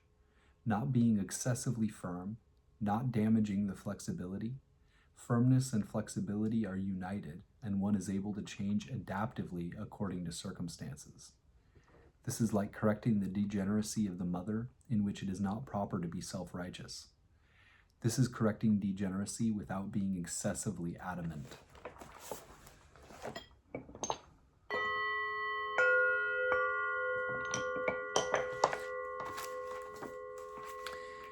Changing line 3. Correcting the degeneracy of the father, there is a little regret but not much blame. Explanation. Correcting the strong by strength, strength is excessive. It is like when the father is strong and the son is strong. Correcting the father's degeneracy cannot avoid a little regret. But when degeneracy is corrected rightly, though there be a little regret, it is possible to have not much blame. This is correcting degeneracy too adamantly.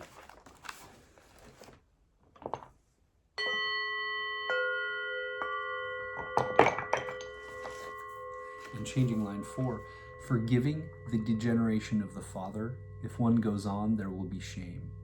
Explanation. Only being yielding with no firmness, not immediately correcting degeneracy when it occurs, relaxing and letting deviousness grow, is like the father being degenerate and the son forgiving it. If one goes on this way to cultivate the Tao, one will reap only regret. This is being too weak in correcting degeneracy.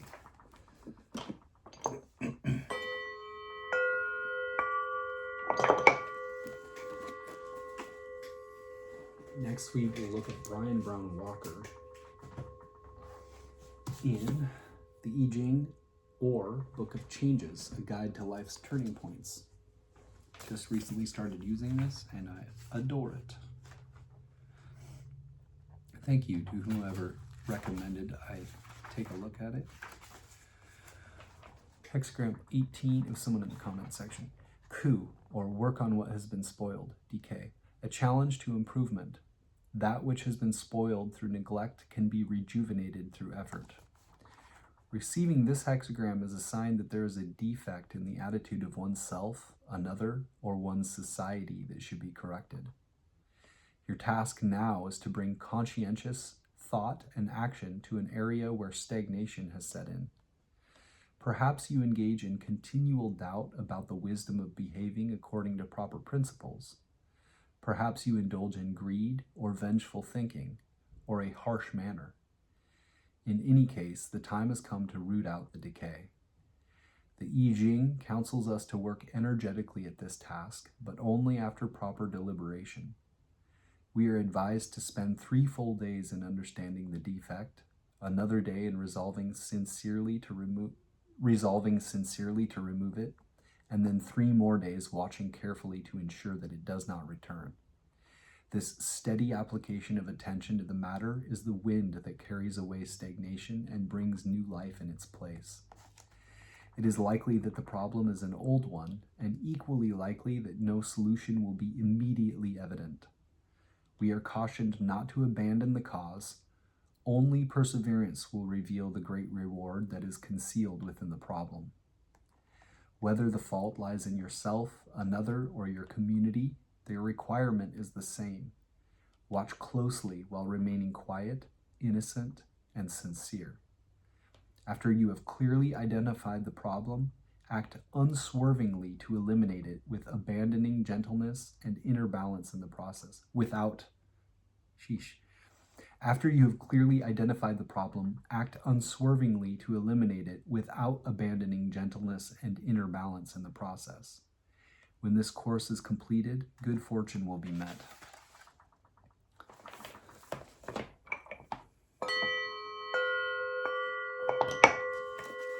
And our supporting hexagram, which puts our primary hexagram in a broader context and influence, a direction of travel, an underlying issue that has to do with you and your relationship to it all, Shi-ho, or biting through. There is an obstacle to the expression of truth. Withdrawal in quietness allows the sage to moderate. Unity has been broken by one who is not being true to proper principles. This may be another, or an element in one's own personality, or both. In any case, serious misfortune may result if the appropriate response is not made. The I Ching is very clear about what our proper action is when confronted with an obstacle of this nature. Withdrawal into contemplation and a turning over of the matter to the higher power for resolution. This is a time when aggressive action or intervention can only compound the misfortune. Use your strength to clearly separate yourself from incorrectness and realign yourself with the sage. It is always our responsibility to acknowledge where something has gone wrong, but never our right to punish. The administration of justice is the sole province of the deity. The I Ching teaches us to forgive but not to forget. This does not mean one who reveals himself as inferior today should be regarded as such tomorrow. It means that we are wise to pay conscientious attention to the waxing and waning of truth in ourself and others. When truth predominates, we can progress. When it is eclipsed, we are obligated to withdraw and surrender the matter to the sage.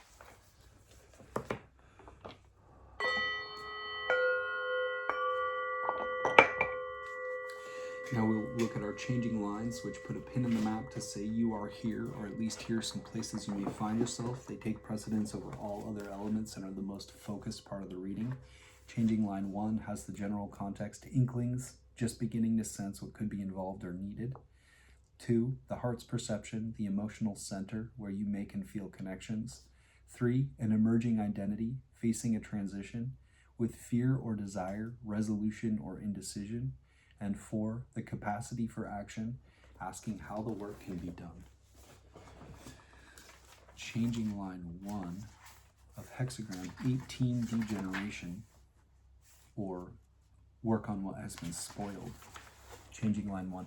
The decay stems from adherence to a family tradition. Only by releasing the spoiled way of acting or thinking can you make room for superior influences. Let go freely.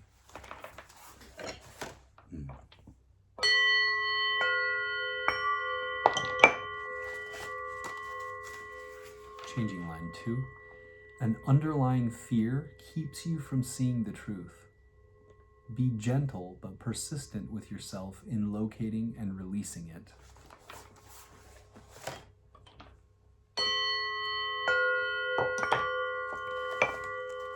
Changing line 3.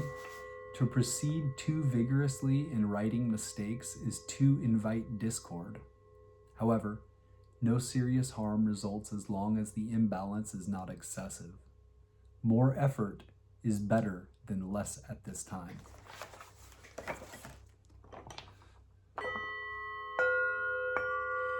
And changing line 4. Tolerating what is wrong leads to ruin. Decay must be met with clarity and firmness if we are to progress.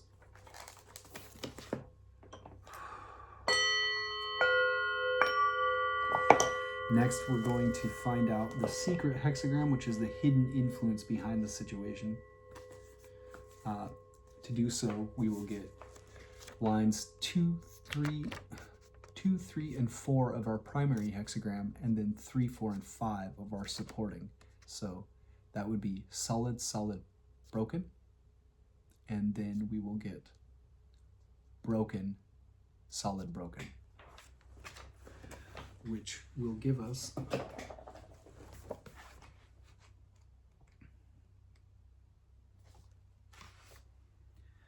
solid, solid, broken is dewy, lake, or marsh. Beneath, broken, solid, broken. Con, water. Hexagram 47.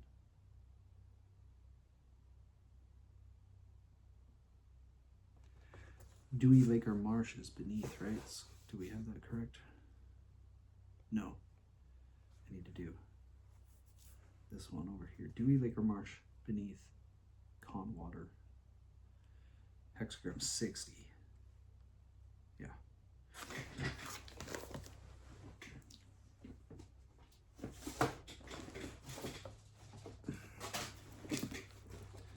Hexagram 60 is discipline. Wow, this is being able to be joyful even in trouble, practicing obedience in trying circumstances, adaptably keeping to the Tao. Discipline. You lack discipline.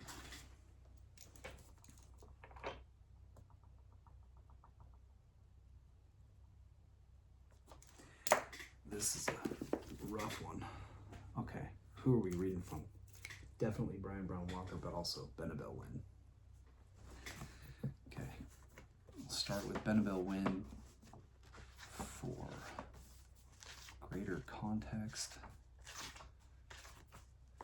Hexagram 60, the secret influence behind the situation. She calls them boundaries. G, boundaries. The Oracle. Right now you are aimless. You have not set the proper limits on yourself. Without boundaries, there can be no identity. Without identity, you have no sense of yourself.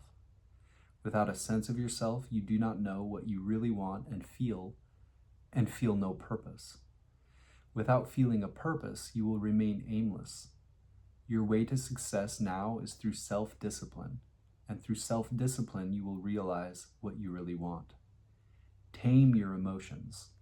Know who you are. Water is beneficent when it occupies a limited space.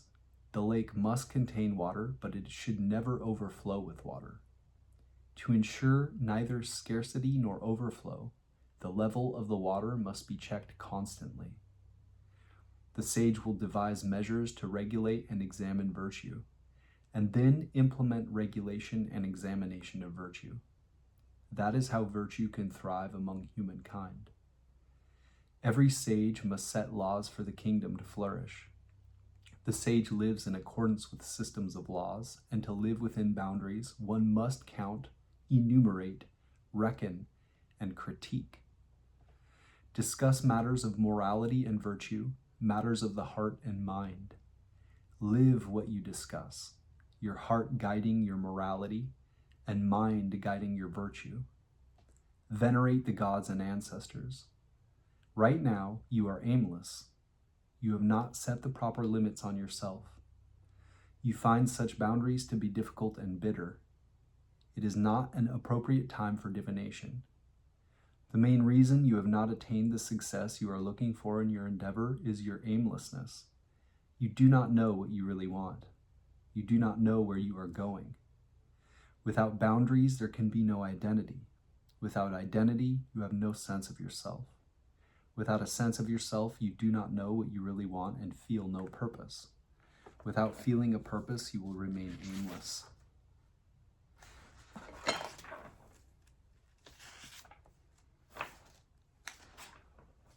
Your way to success now is through self-discipline, and through self-discipline, you will realize what you really want. Then the path to success will open up to you. Make an offer in reverence, a pledge to strive for higher good, and I will be there when you need me. For the group or an alliance working cooperatively toward a goal, regulations must be set and boundary lines drawn. Do not let the lake overflow with water, or there will be a flood. And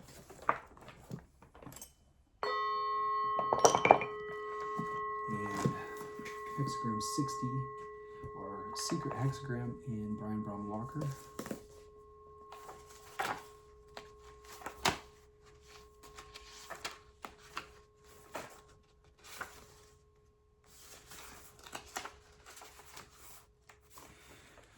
Limitation. Voluntarily chosen limits empower your growth. The practice of economies is a valuable notion everywhere in life. In your financial dealings, a reasonable thrift practiced today assures you of opportunity tomorrow. In your emotional life, the practice of balance and equanimity allows steady spiritual progress. The hexagram Chia comes as an encouragement to set practical limits throughout your life. Life lived without guidelines is confusing and troubling. In order to make genuine progress in any direction, you must first give some definition to your path. However, limits that are over-strenuous are not helpful. Having too many rules causes rebellion in the one on whom they are imposed, whether oneself or another. Therefore, there must be limits even on one's limits. To yourself, the setting of limits means defining your purpose and responsibilities so that you have a clear idea of where your energies are to be aimed. Your limits should be determined by yourself, not another or the culture in which you live. Avoid harshness and impatience with yourself. True progress is made in gradual steps. Allow yourself pleasure, but avoid careless self-indulgence. With others, place limits both on your own actions and the indulgences you offer them. To encourage another's inferior qualities is to invite misfortune. Allow your interactions with others to take place within the limits of gentleness, tolerance, and innocence. If you will define and observe reasonable limits in all things, you will be assured of steady progress.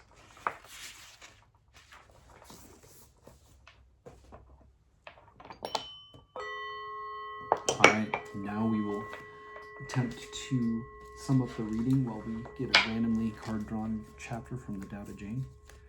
Our primary hexagram, 18, Degeneration. As I said, I got Degeneration as the very center card of my year ahead spread, which felt appropriate,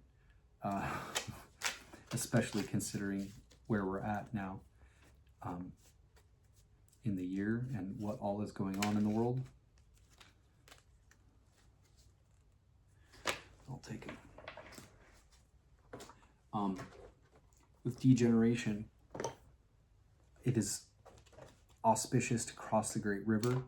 Basically, things have become stagnant, and poisonous worms have gathered, and the wind whipping up the edge of the mountain will stir away all the degeneracy is the goal. And in biting through our supporting hexagram, there is a matter that needs to be attended to, and to do so, you have to take your upper and lower jaw and press them together and just bite through the matter. It is something where we need to come to a resolution. The changing lines 1, 2, 3, and 4, the first dealt with the father's degeneration and how that passes on to the son. And if the son is able to deal with the degeneration adequately, it will take off some of the guilt from the father, essentially. And this is someone who's deceased, so our ancestors. And essentially, it comes down to us, those that are living, to deal with those things and not just brush them aside just because we were passed on like a bad rap or a heavy burden to bear. The second changing line has to do with the mother's degeneration. And in dealing with the mother's degeneration, it hints at emotions. And so essentially, dealing with emotions is something that takes a little bit more time and gentleness to deal with, because you can change your mind, but unless you have a change in your emotions and you find out the source of what is causing your emotions to stir up in the way that they are, nothing will change. So there's a certain gentleness you need to go about it in dealing with the degeneration of the mother. In the third line, it talks a little bit about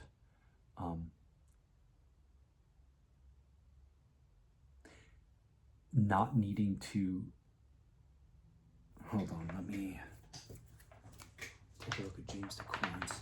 I think this was the one where it says it's better to be a little bit overzealous in correcting degeneration, even though you may not need all of that zeal. But yeah, to be a little bit overzealous is better. Image of an easily rectified mistake. Yeah, so it means that essentially you might not need to put a ton of effort forward, but it's better if you're going to be a little extreme on one end or the other, to be extreme in putting the effort forward. And then changing line 4 means that there's been a certain amount of complacency, of allowing degeneration to continue without action. And James DeCorn breaks changing line 4 into 3 possible succinct definitions, A, B, C, and D. A is passive indulgence in an old weakness leads to failure. B, you think things are okay, but they're not. Rectify a past error. And C, a stitch in time saves 9. One of the things in our primary hexagram that I liked in the commentary section of I-ming has to do with virtue and rousing up the people to virtue, and that being a very correcting influence. And so I'm going to read that because it seems appropriate. Obviously, there's a lot in the world going on that this touches, especially considering also our secret hexagram 60 discipline. There's a lot of legal stuff being described here, and also limits that need to be placed in order to enact lawful and virtuous action in the world, and on those that are straying from the path, as it were, of decency. So degeneration, mountain above, wind below. There's wind in the mountains, degeneration. Thus superior people rouse the people and nurture virtue. Degeneration is when things fall apart. Above is mountain, below is wind. This is wind in the mountains. Mountains can nurture beings, wind can stir beings. Stirring up and nurturing is the image of repairing degeneration. What superior people see in this is that the vital spirit in humans is like the people, and the natural reality in humans is virtue. When there is degeneration in the natural reality, it is due to not knowing how to rouse the vital spirit to cultivate and nurture it. Therefore, they rouse the people of the vital spirit to cultivate and nurture it. Therefore, they rouse the people of the vital spirit and nurture the virtue of natural reality. Rousing the people must be like the wind, gradually rising from below, ascending from lowliness to the heights. Nurturing virtue must be like the stability of a mountain as it nurtures beings. Nurturing with richness and warmth. When one is able to nurture, the vital spirit becomes more and more active.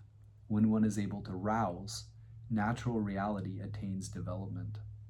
By rousing and nurturing, that which has not yet degenerated can be preserved, and that which has degenerated can be repaired.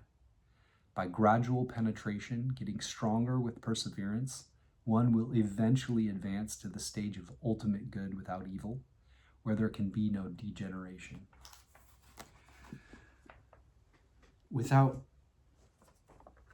spending an inordinate amount of time on these, I will say that taking everything together feels like a very appropriate time, both in this reading and in the wider world at large, to very closely evaluate ourselves, evaluate the faults in our culture, our family, our heritage, anything that has been passed down from generations, and here we are dealing with it. We might feel overwhelmed by the sense of duty and the feeling that we are not up to the task of dealing with such a large issue that feels like maybe it's not quite clear what we need in order to resolve things. And that's in the non-clarity of discipline.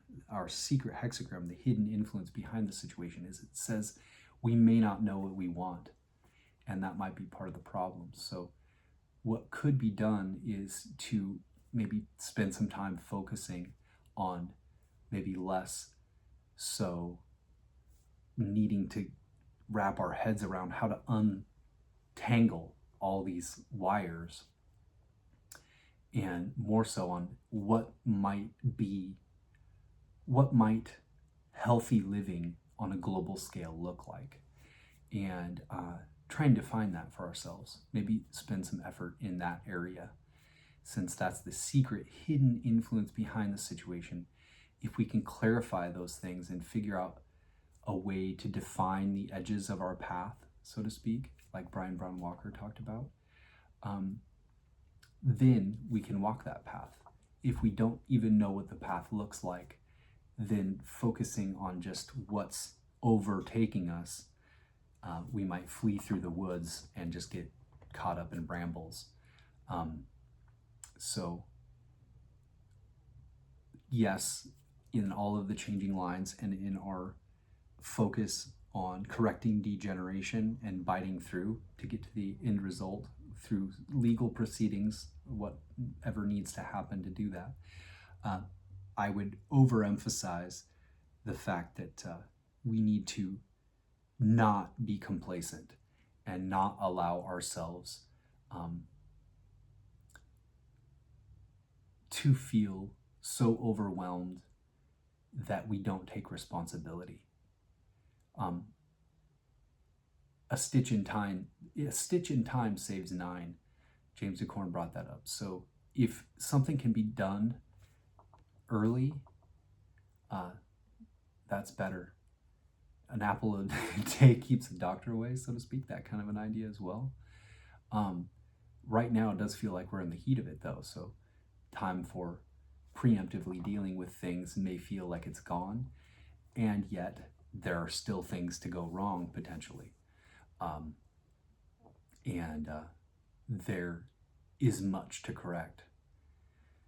So what I like about using the I Ching like this is that just dealing with the energies of these concepts and this kind of alchemical internal work that's being done just by taking this in and processing it can be a way of recorrecting things within the collective consciousness, so to speak, that can create a balance.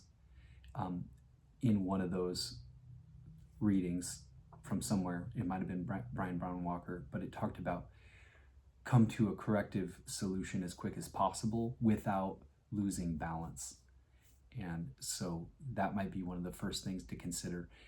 With degeneration, it talks about 3 days before the seed day, 3 days after the seed day, and it references the moon and the waxing and the waning of the moon. And that we are to consider 3 days before we act what we are to do, and then 3 days after the action has taken place, analyze whether or not that action is taking effect and if it needs to be adjusted in any way. So this is a thoughtful position we find ourselves in, and it needs to be considered with seriousness and a certain focus and attention, that we come to the heart of the issue. And that heart of the issue, like in Changing Line 2 of Hexagram 18, the degeneracy of the mother, this is probably largely related to several very ingrained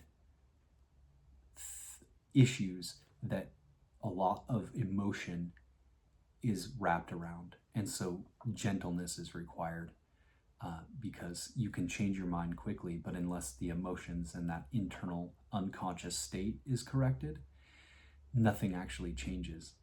It's superficial.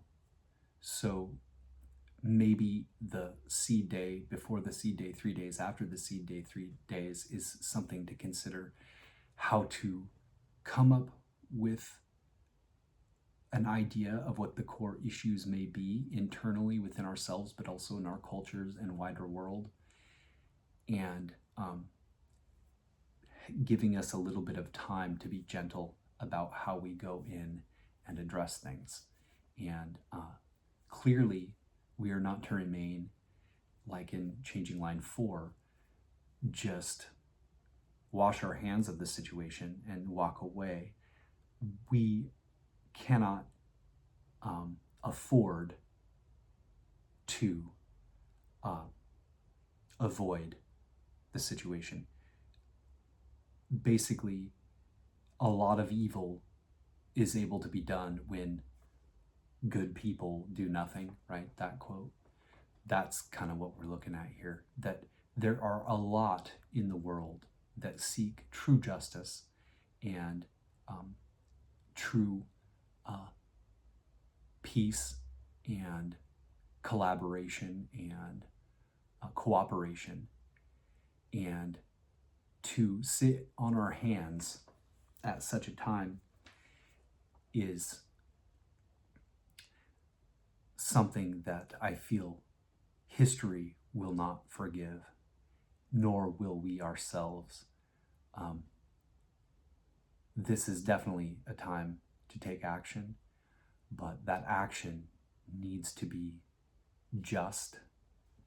It needs to hit the mark, and it needs to re-establish balance, and it needs to have the effect where the innocent are not harmed, and it needs to also be something that is sustainable and can be built upon. And so to affect the heart and that emotions with the degeneracy of the mother, we are to be as gentle as possible in how we go about dealing this with ourselves, as well as not point the finger and just export our issues, or in dealing harshly with ourselves internally and maybe having a sense of guilt overwhelm our sense of just beingness and just being acceptable. Maybe an overwhelming guilt complex could be partially the issue that the world is dealing with, like a guilt of existing, right? If you have a guilt for existing, you need a solution for existing, whereas existing itself is a gift, and guilt is something that is put on after the fact. And talks about that when we're born, there's nothing to correct. We're in a state of innocence, so to speak, quote unquote. And then through culture and the red dust that Taoism speaks of society affecting us, that can bring on all of the degenerate stuff. And we're affected by those things. So if we can come to the heart of the matter, knowing that innocence is our primal state, that's our core, then we can come to things gently. We can approach things gently and really kind of just brush away all the pollutants from the heart, and figure out a way to honor what we are altogether, and disallow the encroaching of various ego impulses in a personal level as well as a global, universal level upon that pure state. It talks about, in an alchemical way, not even allowing a grain of dust onto this crystal clear water or this film. There's a poem in Immortal Sisters, a Taoist writing, that talks about that. It's so beautiful. So if I can find it, maybe I'll put that in the description box below as well, a link to that short. Yeah, so there's a lot to consider. I would hope that you're all doing well, and if we can hold to our hearts, there's another hexagram that talks about that wasn't included here, but it comes to mind. When nothing else is sure, what can you hold on to internally when you're falling and you have nothing else to hold on to? If we think of it in terms of that, it might be a lot more clear. And less worried about untangling things. If we can just reach that heart, grab onto our heart as we're falling, which is the only thing we can do, that will provide maybe a little bit of clarity, so that we can come up with how we want the world to be, how it should, quote unquote, be, what the path might look like, and what the edges of the path should be. And then we may be able to recognize a lot easier how to move forward to promote those things and that way of living, which the path may, meander a bit, but as long as we're not deviating from virtue and essence in life, that should be good. We'll read 32, 68, and 61 from the Tao Te Ching, from 3 different translations. Starting out, Benjamin Hoff's The Eternal Tao Te Ching, chapter 32. Without titles. The way is always without title, rank, or position. Although its natural simplicity makes it seem small, no one under heaven is capable of making it his subject. If princes and kings were able to guard it and protect it, the 10,000 things would act as their guests. Heaven and earth would notice, and would unite to send sweet dew. The people, without being commanded, would then behave as equals. Since the beginning of systems, rules, and regulations, we have had titles, ranks, and positions. In addition, the titles, ranks, and positions have had us. Those who hold on to wisdom stop. By knowing to stop, they can avoid danger. Compared to man's constrictive systems, rules, and regulations, and titles, ranks, and positions, the way's existence in this world is like a broad stream in a deep gorge, running into a large river, flowing to the sea.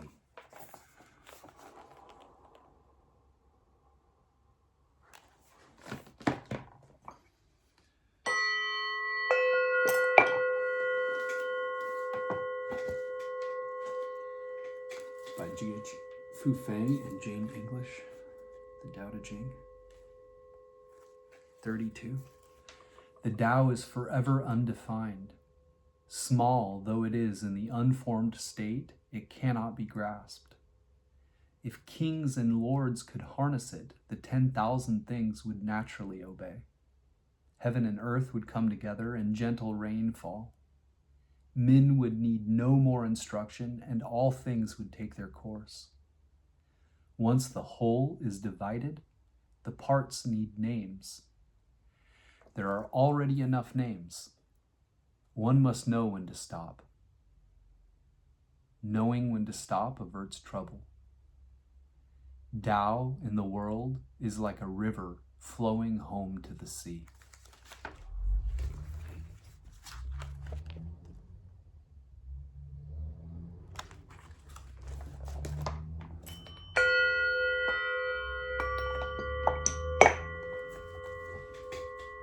And from Nothingness and Zero, a postmodern approach to Lao Tzu's Tao Te Ching. Shout out to Core of Black Raven Metaphysics, who uses this. 32, and who I heard it from first. Life. Nope, that's 31. Named horror. Nameless is nothingness. The path of zero is blissful. But in teaching its intricacies, it may be endless lifetimes to forget that horror.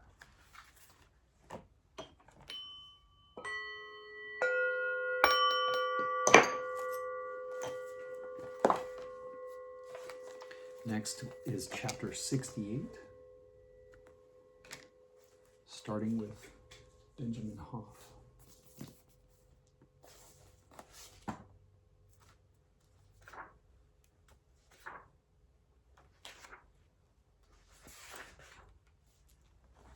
Not contending. A skilled manager of men is not warlike. A skilled fighter is not angry. One who is skilled at overcoming opposition does not become entangled with it. One who is skilled at utilizing others behaves as their inferior.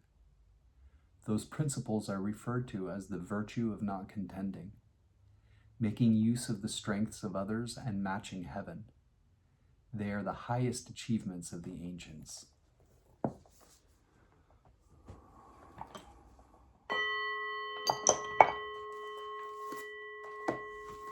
And in Jia Fu Feng and Jane English, chapter 68.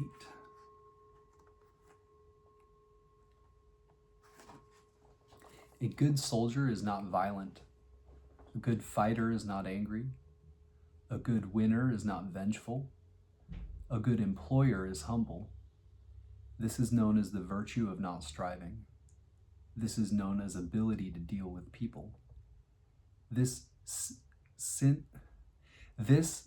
ancient times, has been known as the ultimate unity with heaven.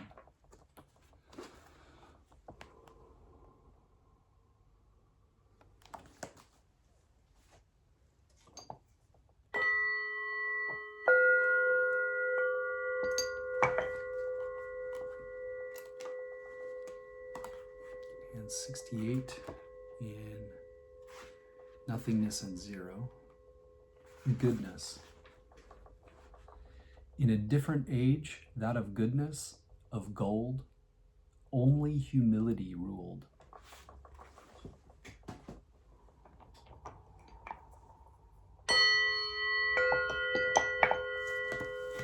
And 61.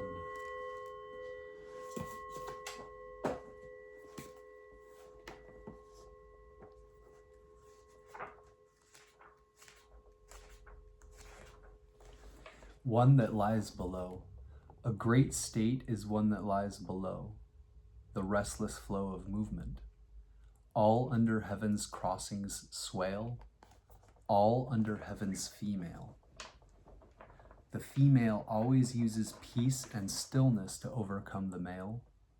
Using her serenity, she places herself below him. In a similar way, a large state, by placing itself below a smaller one, can accordingly gain the other, and a small state, by placing itself below a larger one, can accordingly gain the other. In such a manner, someone can lower himself in order to gain. Being lower, he will thereby attain the advantage. A large state desires to unite and feed people. A small state desires to bring in and serve people. So each of them obtains what it wants. It is fitting for that which is great to lower itself.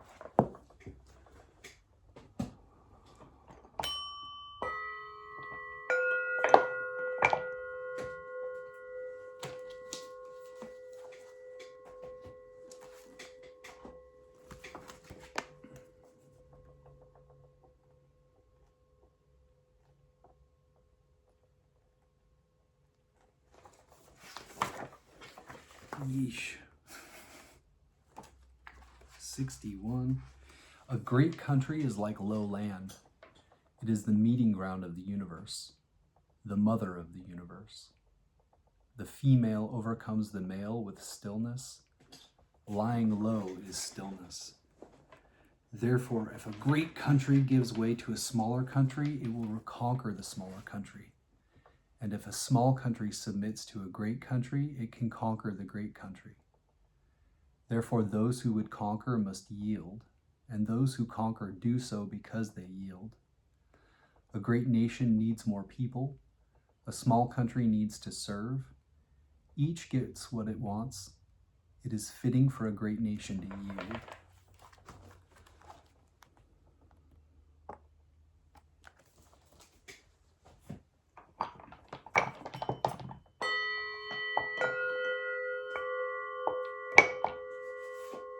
Nothingness on 0, 61.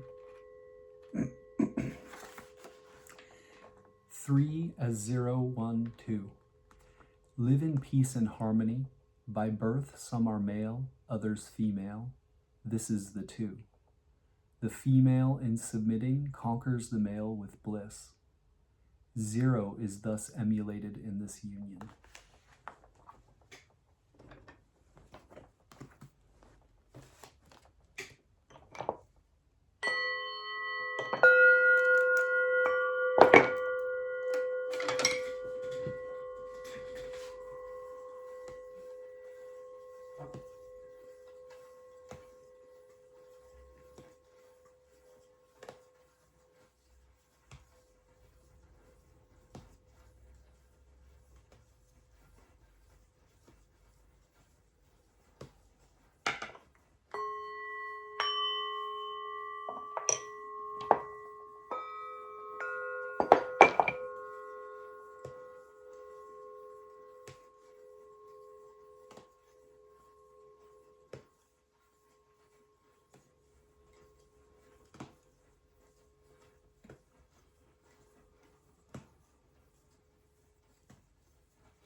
you.